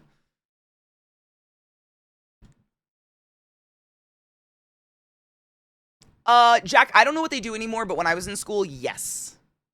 Rote memorization meant straight A's, and it actually led to a huge problem that they're studying right now in a lot of areas where, I don't want to say sociopaths, but people who are able to rote and memorize but not apply information are making it into careers, i.e. medicine, and killing people. The amount of people, I mean, it's horrible to say, but I've literally had like new RTs, new nurses, etc., where you get them in the ICU and you're training them. And when you're a new nurse, I mean, just at a hospital, not new as in nursing, but if you're new to a hospital, you get at least 6 to 8 weeks where you're shadowing another nurse or shadowing another respiratory therapist to learn that hospital, those med rooms, those patient floors, et cetera, et cetera. And there's something like, it's hard to explain, but basically when you work in an ICU environment, you have to have that jump first, think later instinct because you've got the muscle memory to do it. You're not jumping in and doing nothing. You've got muscle memory. So when, for instance, you hear a code bell go off, you don't stop and freeze. You just immediately jump in and start coding. And the sheer amount of people I've had come through where I'm orienting them, they've gone to school for 9 years for this job. It's their dream job, and they freeze at the door. One freeze and you're off. We're sending you're done. That's it. Because 1 second is enough to fuck up the process of saving someone's life. We can't chance that you will freeze. Like, oh my fucking God. I can't fathom having dedicated so much of my life to that and going through all that schooling and getting in and realizing I can't do the job. It's fucked and it feels horrid. Horrible. But one, and you just have to be like, I'm sorry.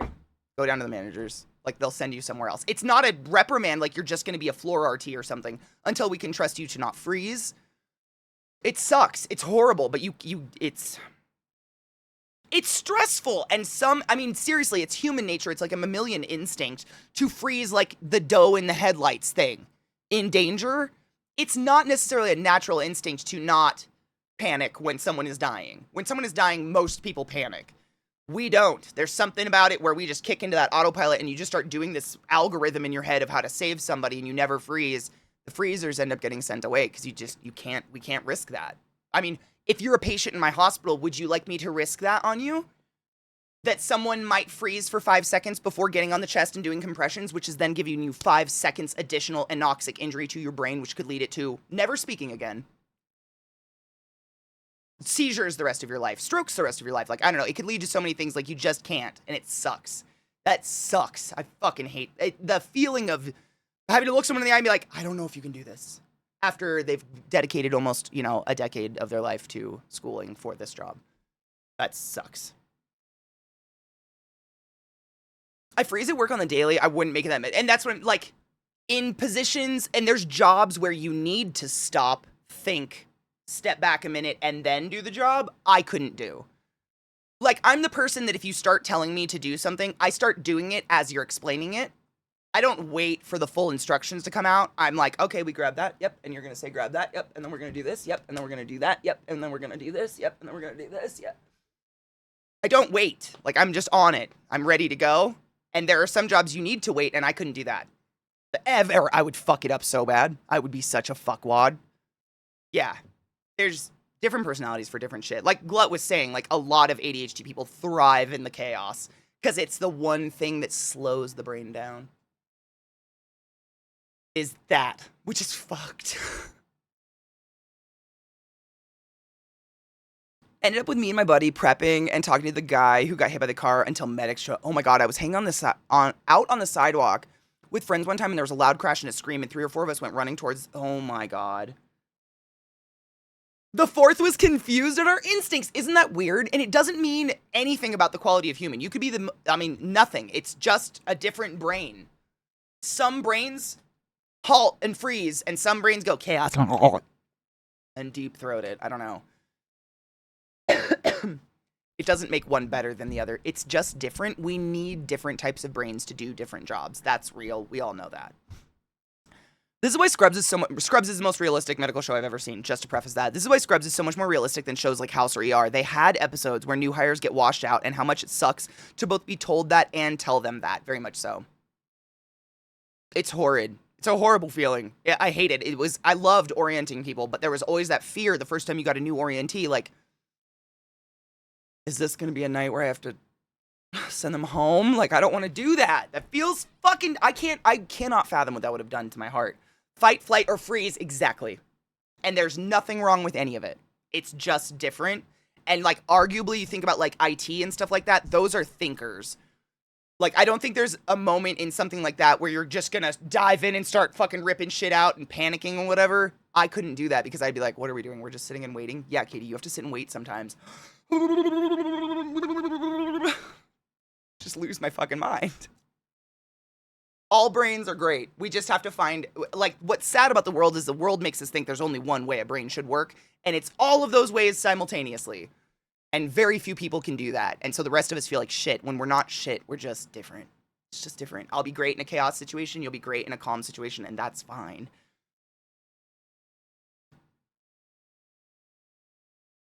Oh my god, no shit. Note, if you love Scrubs, pick up the DVD set. They don't have the licenses for streaming the music, so you don't get the same weird. Daria did that. My sister a few years ago for Christmas bought me the DVD set of Daria. There's no music at all. None. Because it was like MTV licensed or so. I don't know the exact ruling around it. It was MTV licensed music, and now it's not. It was like for X amount of years. And we are of the age now where those years have passed. So Daria has no music on the DVDs. Yep. It's weird. It's very odd. Physical media. If you have the original physical media, it is absolute gold, yes. Funniest part was when the lady in the business casual skirt suit walked through the crowd, looked at us talking to this guy bleeding and said, I know CPR, like, I had an instance like that on an airplane so fucking similar. I'm sure you guys have been on, if you've been on planes a couple times, I'm sure you've been on an airplane or you've seen it in a movie where someone's like, is there a doctor on board? I've only seen it twice and it happened to me and it was great. Lady, I was coming home from a TwitchCon. This was years ago. I was super fucking hungover, not feeling great. Hoodie up, like headphones, just sitting in my seat against the window like this. Nurse comes into the, you know, the poor people seats from first class and is like, is there a doctor on board? And I just sat there for a good millisecond like, someone raise your fucking hand, look up, no one, not one hand across the entire plane. I'm not a doctor, but I'm a medical professional, so I raise my hand, I'm like, I'm an RT, and she goes, will you please come with me up to first class? And I've told you guys this story before. It was the kid that went to Mexico and did nothing but cocaine and alcohol for like a week straight and almost had a heart attack on the plane, and I got to precordial thump him in the chest, and he hits me up on Twitter every once in a while just to remind me he's doing okay. It's crazy, because this was like 6 years ago, and he still hits me up like once a year to let me know he's doing okay. And he was really young. It was really bizarre. But I made it all the way up to the front class. Like, they actually took someone out of front class. They volunteered. They volunteered to sit in my seat so I could sit next to this kid who was, like, having the episode. And I was sitting up there. I was holding his hand and calming him down. It took all of that time. And then all of a sudden, I feel this very delicate hand on my shoulder. And this very thin, put-together-looking woman is right next to me. Hi, I'm a doctor. Do you guys need anything? And I'm like, can you give me meds? Can you prescribe? No. I'm like, then no, please go away. What the fucking fuck? Like, I had a pharmacy bag on me and this bitch didn't. I just don't even know. It's wild. It was wild. I'm still angry about it because it was just like, you fucking know better. You're a doctor. Like, technically, I can't do anything without a doctor other than compressions, mouth-to-mouth, CPR, etc. Like, to give any medicine or whatsoever, I have to have a doctor present. And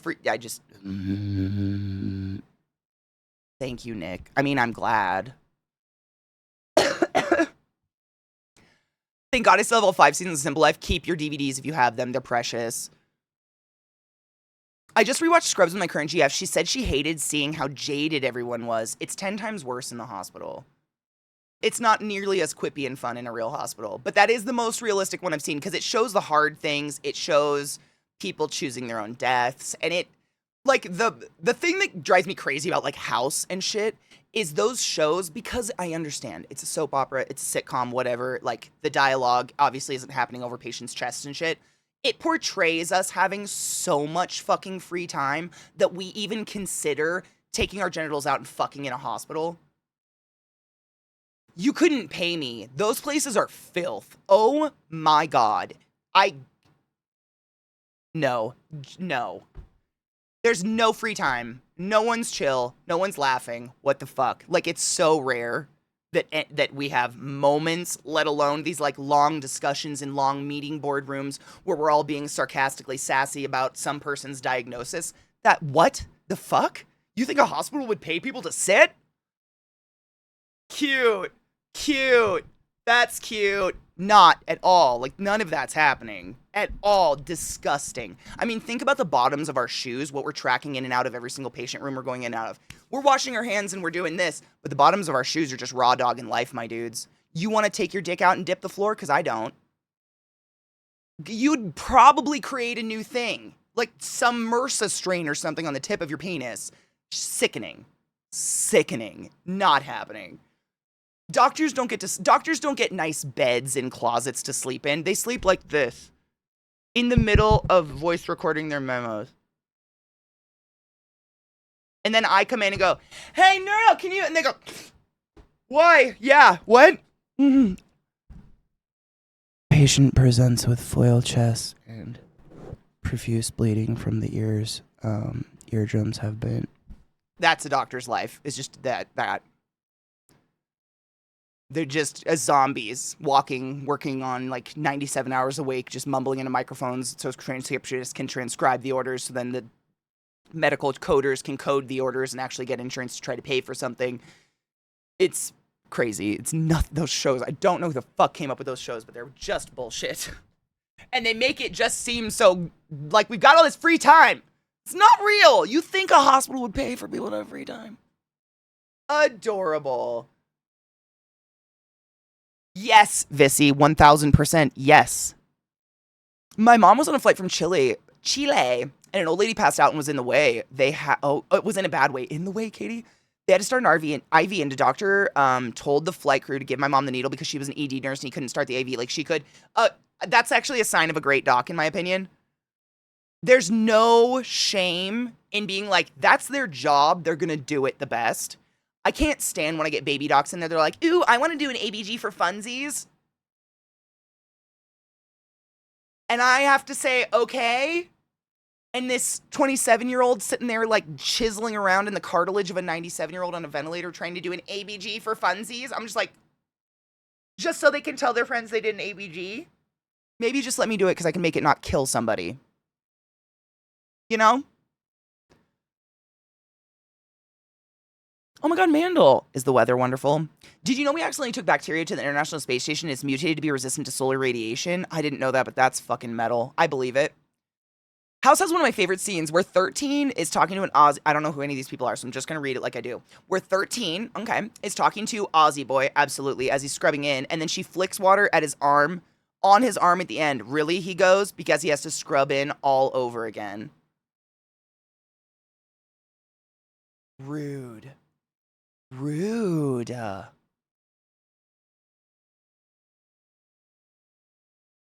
Why do you think Kelso only fucked with the janitors like once or twice in the entire series of Scrubs? I wouldn't fuck with anybody in a hospital ever.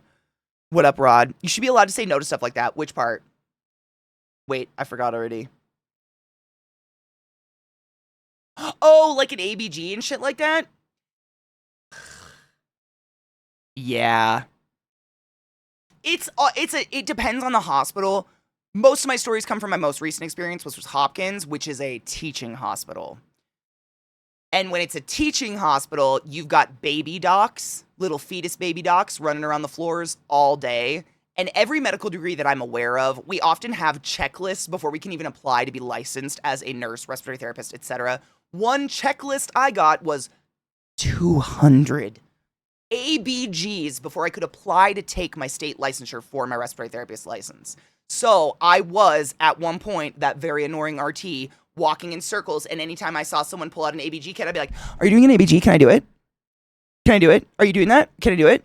But I was doing it because I had to. They're doing it because they're like, well, I haven't done one in like 7 months and I need to brush up on my skills. And I'm like, this isn't how you do it. On the 97-year-old dying in the ICU, that's not how you do it. Go away. But I legally can't. I can't because of the hierarchy. They're learning. They're baby docs.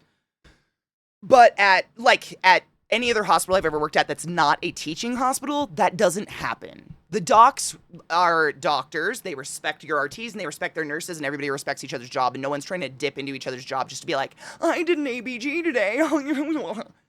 Good for you. Did the patient cry, you asshole?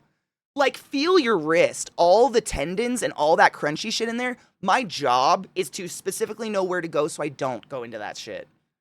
Like, I'm not just feeling for a pulse and jabbing some fucking 16-gauge needle into your arm.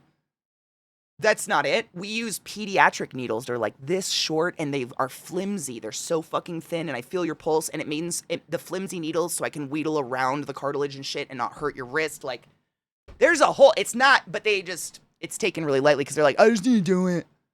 I think the gauge we use is 24. I think it's like a 24 or 26 gauge for ABGs. It's really thin. The barrel is so fucking thin because it's arterial. Technically, an ABG, for those that don't know, it's called an arterial blood gas. So if you've heard me talk about getting ABGs to know what's going on in your body, essentially, if I take a 1 cc of blood from your artery, I can know so much about you. I know exactly how much CO2 you put off. I know exactly how much oxygen you take in each breath. I can get potassium out of it. I can get so much cool shit out of that information. And it's highly specific. And because it's an artery, arteries, we all know what arteries are, big major vessels delivering oxygenated blood all over the body. It's very serious. It's considered surgery. I have to get certified, like have a surgery license to do that, because I'm breaking into something that if I didn't properly sanitize, properly do the procedure, I could literally send your whole body into sepsis. Like, it's not to be fucked with, but people that don't do it all the time take it really lightly, and they're like, I just need to get a couple, and you're like, not my patient. All the baby docs, this is why we relate so much. You two worked at a teaching hospital, and all the different modifiers and money splitting between doctors, all the different modifiers and money splitting between doctors, CRNAs, and then all the SRNAs who don't get paid, but they're on the documentation. What is an SRNA?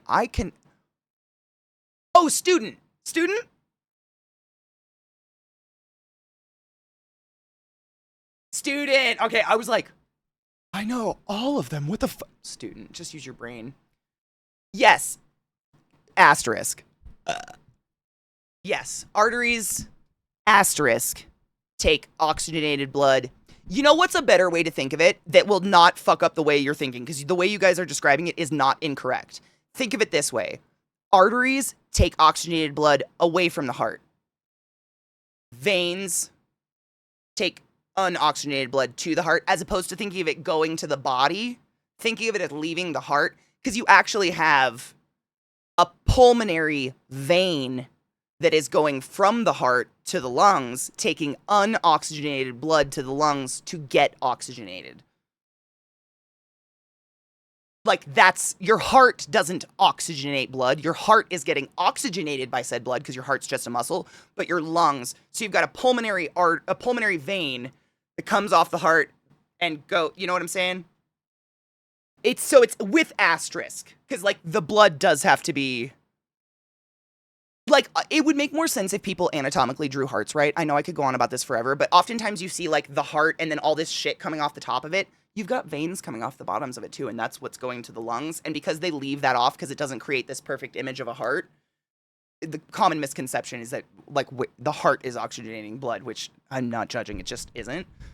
Got to keep it oxygenated, literally. Look up the AA gradient. It's fascinating. Fascinating.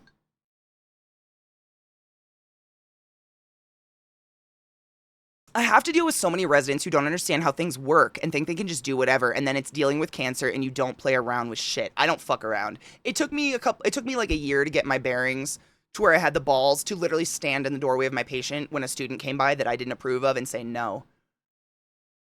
And they'd be like, you can't say no. Yes, I can. You fuck my patient up under my eye, that's my medical license. No. And they can go cry all they want, but that's my patient. And the nurse would stand right with me in that door. No. That's just being an advocate for your fucking patient. Like, you can go learn elsewhere. Go learn on the floors where people aren't critical. That's not going to happen on the ICU. I've never worked anywhere but an ICU. ICU, ER, and birthing. So anytime I say where I worked, that's it, which is essentially all critical care. I've never not worked critical care. So all my patients are in a critical moment, you know, assertive and just, yes, absolutely. Being an advocate for your patient's a huge thing. We're actually encouraged and taught in school, in nursing school and RT school, is sometimes family, because they're not medically trained, they do not know what they're saying. They do not have the best interest in mind of their patient. That's where we have to step in sometimes and actually have like counseling sessions with families and teach them medicine. Because there's just so many misconceptions out there. Like, I'm being an advocate, and the way I teach them is, I'm doing this for your mother. I'm doing this for the patient. I'm teaching you for that person. Because the more you know, the more you can understand this situation, and I think everybody's going to be happier. I would want someone to learn about my situation, whatever the fuck it was, before they pulled a cord or something. I like teaching, though. I've always liked that. I didn't go into teaching because I don't think I could do it 24/7. It would quite literally tear the joy out of it, but I do enjoy teaching people. I love when someone doesn't get something the way I'm describing it, and I have to think of it a different way. I love that so much, and just seeing them light up when they finally understand what I'm teaching them, I'm like, oh my god, the ventilator made sense. It happened. That is crack. I love that. But if I had to do it as a job, I think it would destroy the pleasure of it. Heart is the engine, lungs are the carburetor. Yes. That's a really good way of putting it, yeah. I prefer those old Jersey kits to the regular ones. The old Jersey kits. In my sister's high school anatomy class, they had a heart test, and the teacher, no shit, put the Valentine's heart. Wait. No. Like this? I've read that this is actually based on what a butt looks like when we bend over. I don't know how legit that is, but I've read that a million times, that this shape is based on a butt. Because there's no fucking way look at an anatomical heart. I've held an anatomical heart in my hand. I can't figure out where they got this. I don't know. Yeah, I've heard it's a butt. I don't know. I mean, maybe your butt. All butts look the same when you bend out. Well. Shut up. No shit, until Victorian times that heart used, so like I did it, like this. So was it a butt?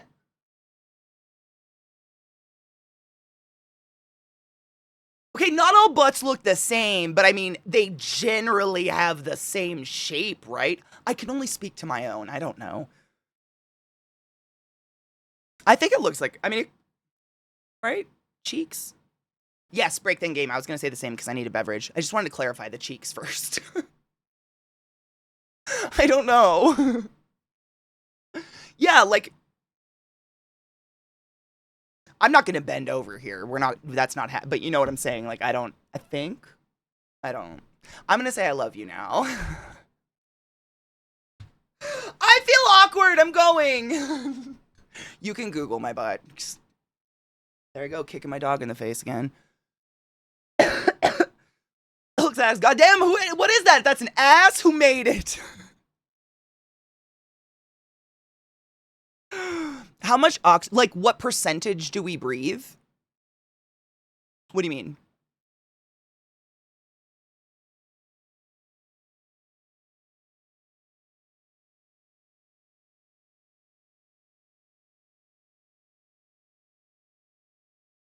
Room air is about 21% oxygen. And your oxygen saturation level, if you have no predisposed conditions or anything, and you're like below the age of 70, should be somewhere between 98 and 100%. Oxygen saturation meaning the amount of oxygen binding to each red blood cell and then kicking off and grabbing CO2, etc.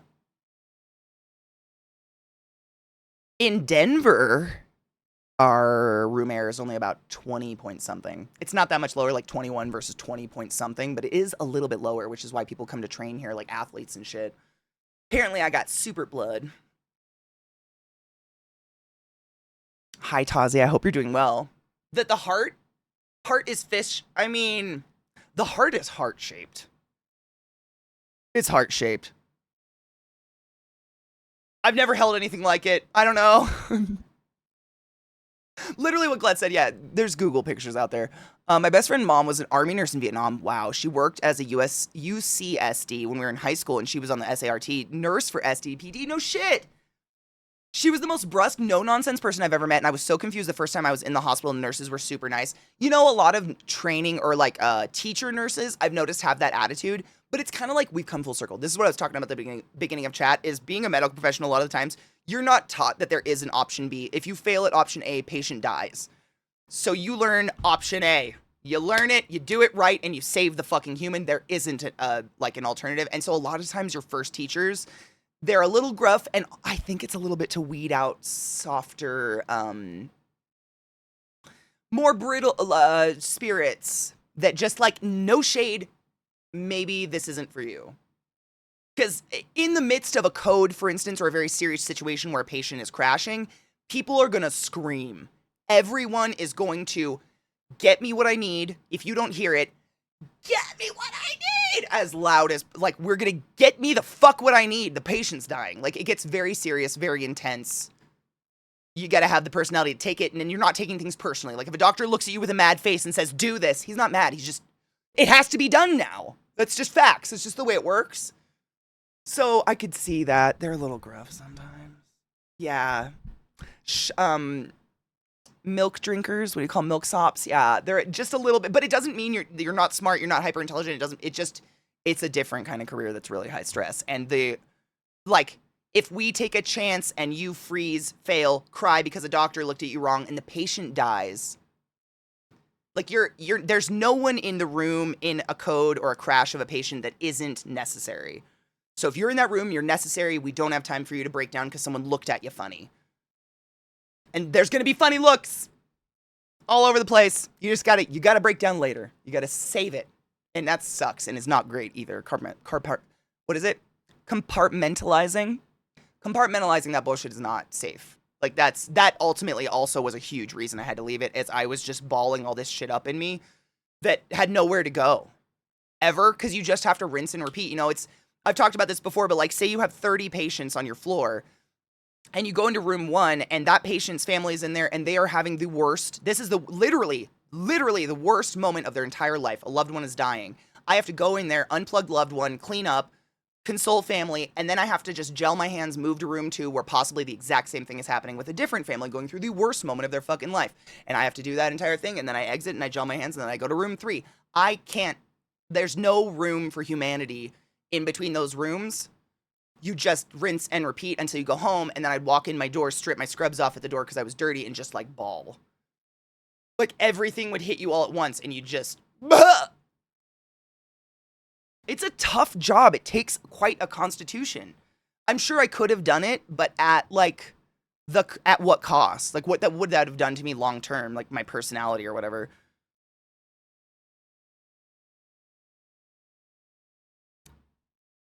Oh my god, is Heart-Shaped Box about anal sex? I hope so. That's what a lot of military special ops training is like. Put you through pressure so the reaction is almost pure muscle memory. That's literally what we do. Yeah. I don't think I got training for that, though.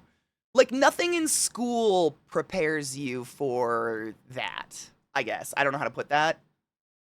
Like, until you get on the floors, like, we definitely go start doing patient care before we're out of school. Like, we do lots clinicals. I'm sure you've heard of clinicals or precept hours or internship or whatever. There's all sorts of terms for it depending on what kind of medical degree you have or you're doing currently.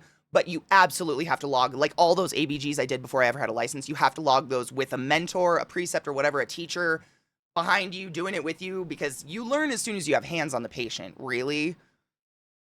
And so I'm sure a lot of it is kind of in that. And it shocks me when I get someone who's graduated with their license and they freeze at a door. That's why it's almost more heartbreaking, because you're like, someone let you get here.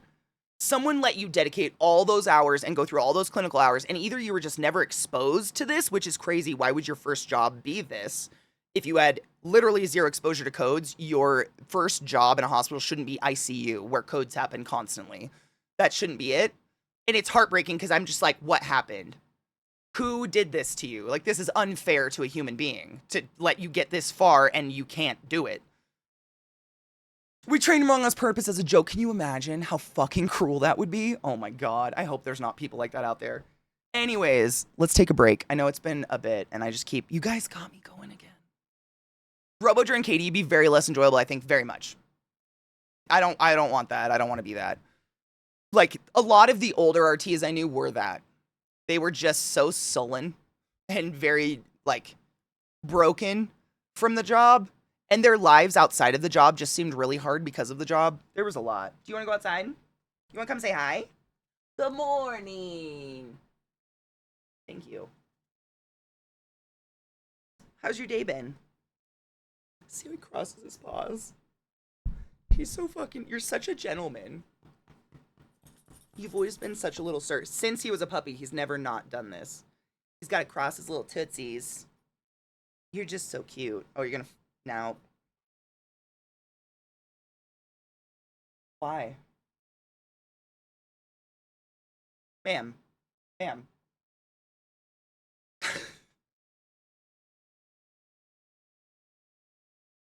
Every day he comes up, he jumps on my lap, we have a little snuggle, and then his dominant ass sister comes over, grabs his leg and humps it and looks us in the eye like, you know who fucking owns this house. And then she walks away.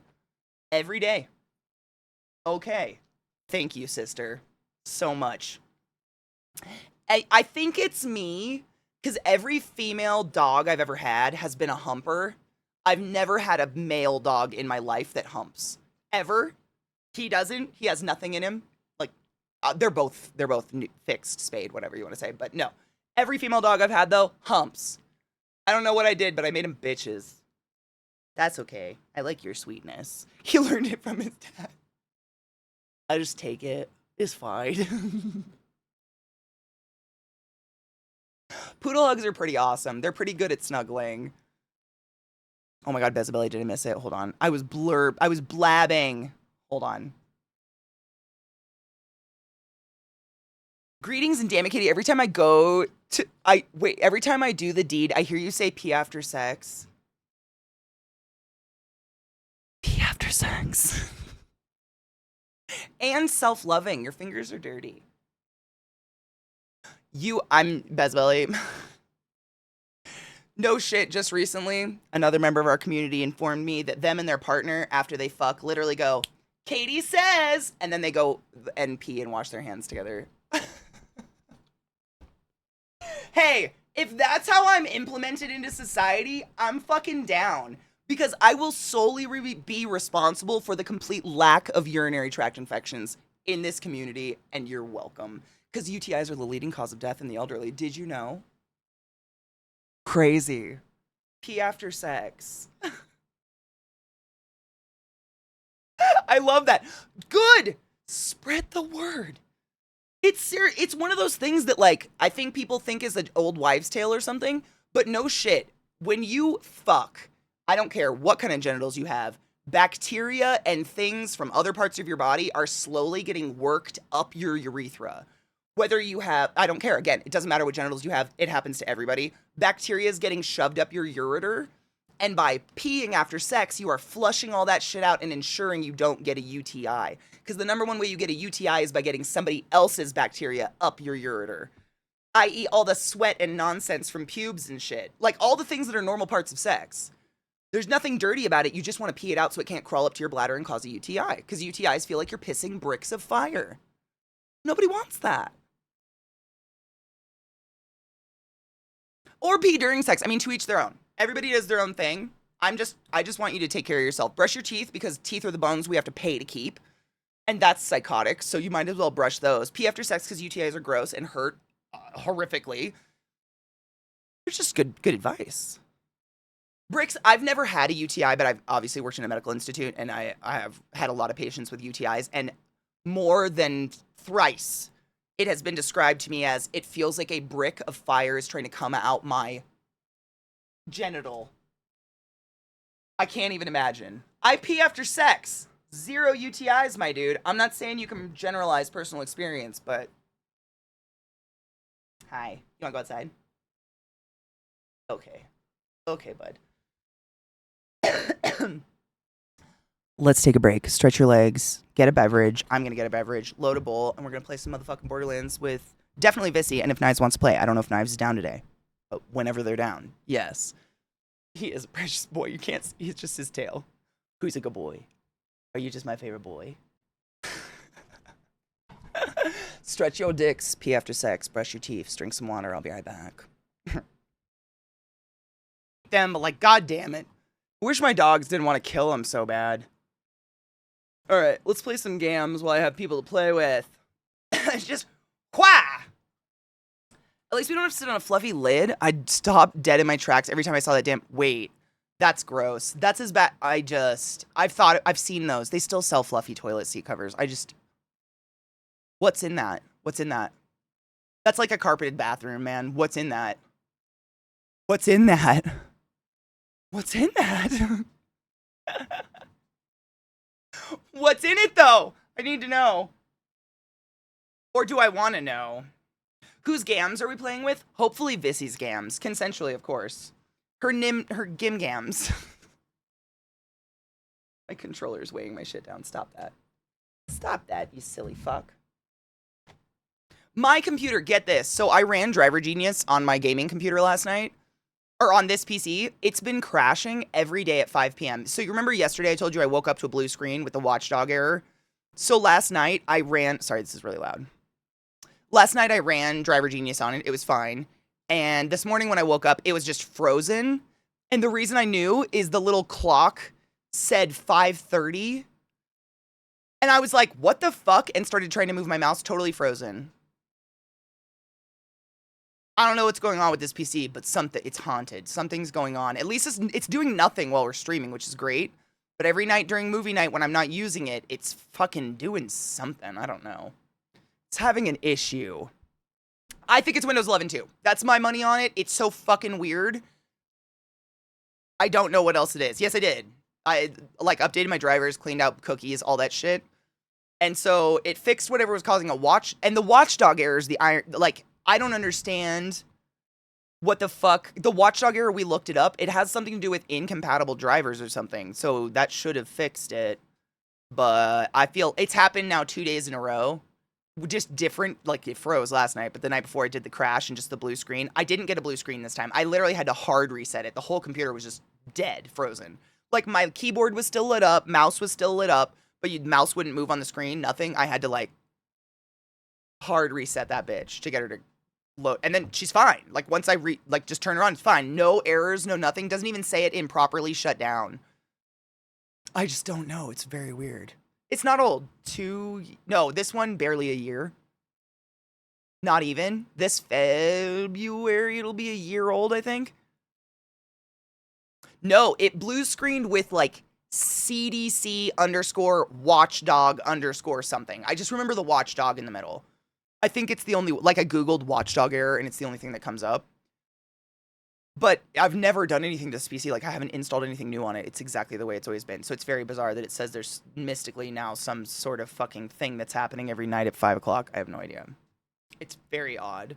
Yeah, a watchdog process. And we all looked it up. We were talking about it yesterday. It definitely means, incompatible hardware.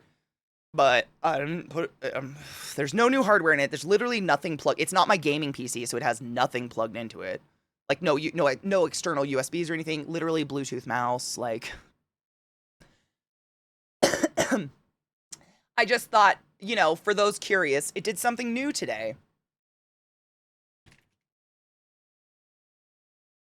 Who knows? I think it's Windows 11. Personally, Windows 11 is a fucking nightmare. Symptoms of a hardware failure to me, I hate to say, that's what it says, which is weird because the PC is relatively new and I just don't know what, I have to do some sort of diagnostic thing on it or something to try to figure out what's failing. I genuinely have no idea. It runs gloriously all day. Like, it's done none of this while I'm actively using it. It's just waking up to this shit, like, happening. Oh, I'm gonna say 3 nights in a row something happened. So the night... Green Days, thank you for the raid. Welcome, Raiders. So then, yesterday it was blue screen. The day before, it just restarted on its own. So the day before I woke up and my computer was, like, on the login screen, like, it had restarted. They do that. Like, PCs have just... for all my life, have randomly decided to update or randomly decided to restart at night for some reason. So that I was not worried about. And then it did blue screen and then it did freeze. No fucking idea. No idea. No idea. I don't know. I'm going to jump into Discord. One moment.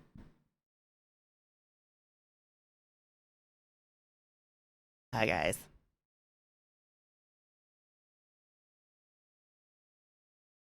Hi.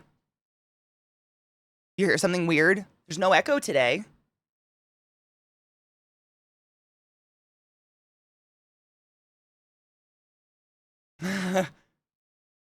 No, I mean, seriously, whatever you did yesterday completely eliminated the echo. You sounded flawless after that. It was a weird delay echo. Like, I think I told you it literally sounded like haunted little girls because you would, or a haunted child, I should say, not a haunted little girl. Because you would finish a sentence and then it would be silent and then it would start your sentence again. Like, you'd be like, oh yeah, I shot it. Oh yeah, I shot it.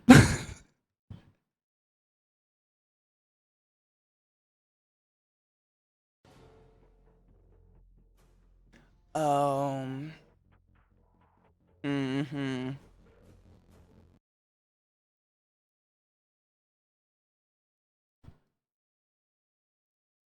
You sound clear.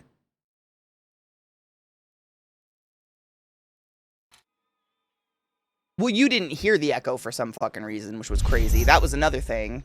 Because everyone was like, well, it's got to be on Katie's end because she's the only one that can hear it, and it definitely wasn't.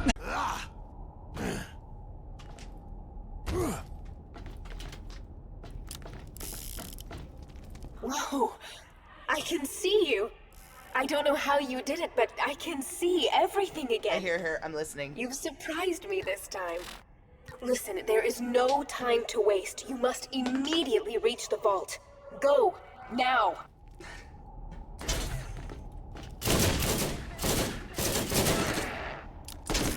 Bad guy?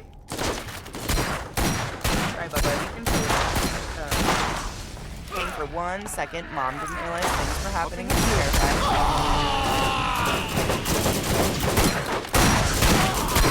I know, Bubba. Danger, danger.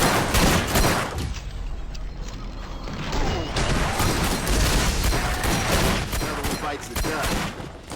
Another one bites the dust. Hey.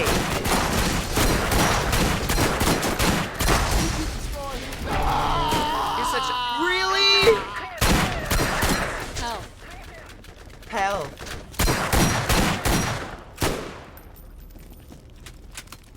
Well, that was sudden and abrupt. There's another one up here. Where is it? Right here. Slap you to death, motherfucker. This is amazing. No, it's not. Anyways, our goal is right here if you guys want to go to that transport station. Scene. Yeah, I'm so sorry. I was literally going to save the game. That's not it. Yep, we were going to end because our movie night starts in about 20 minutes. And normally I have a lot more time before this, but we just started getting attacked. Yep. Sorry about that. It was random ass nothingness fight. It was just some bad guys came out of nowhere. We will pause it here. I'm just going to exit out. Okay, guys? We good? You think it'll save? It saves, right? Yeah. If it doesn't, what are you going to do? I have to get my dogs outside. Thank you, Vissy and Knives, for playing with me. I'm probably going to stream tomorrow because I think we're going to go to Montana for Thanksgiving. Zach's mom and family are doing something, and so we might drive up with the dogs or something, which means I don't really need to take tomorrow off. I'd rather stream the next 3 days, so if you guys want to play, but no pressure.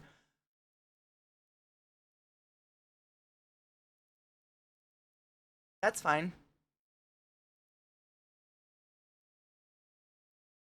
Hopefully people aren't douchebags, but for real, like, we make turkeys and stuff, you know, stream stuff. But thanks for fucking playing anyways. It was. We made it really far. We'll beat it tomorrow, I'm guarantee. I'm going to install Borderlands 2 tonight. So reminder to you guys to do the same if you're not playing on console. Well, no, you're not playing on console. There's no crossplay, right?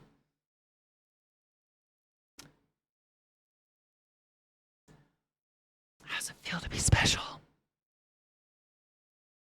All right, I'll see you in like 20 minutes in movie night. I'm probably just literally going to flop myself over there. Bye, guys.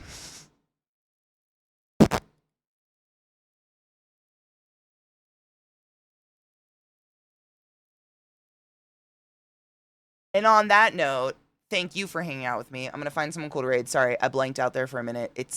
We went so late. Alchemy, perfect. Thank you. I haven't got to see Alk, and I love Alk. Like I said, I'm probably going to stream tomorrow because I think we're going to go to Montana to visit family for Thanksgiving. And so, like, why? I don't really need a day off. Probably stream tomorrow and hang out if you guys want to come hang out. It's my 43-month sub anniversary over there. That's wild. Wild. Fucking cool, but fucking that's insane. It's just, we've all been around so long. Brush your teeth, take care of yourself, cheers, all those things. Take your joy. Squish that cat. And I'll see you guys tomorrow. Be nice to my girl Alk. I love you. It's a pure Christian Minecraft server.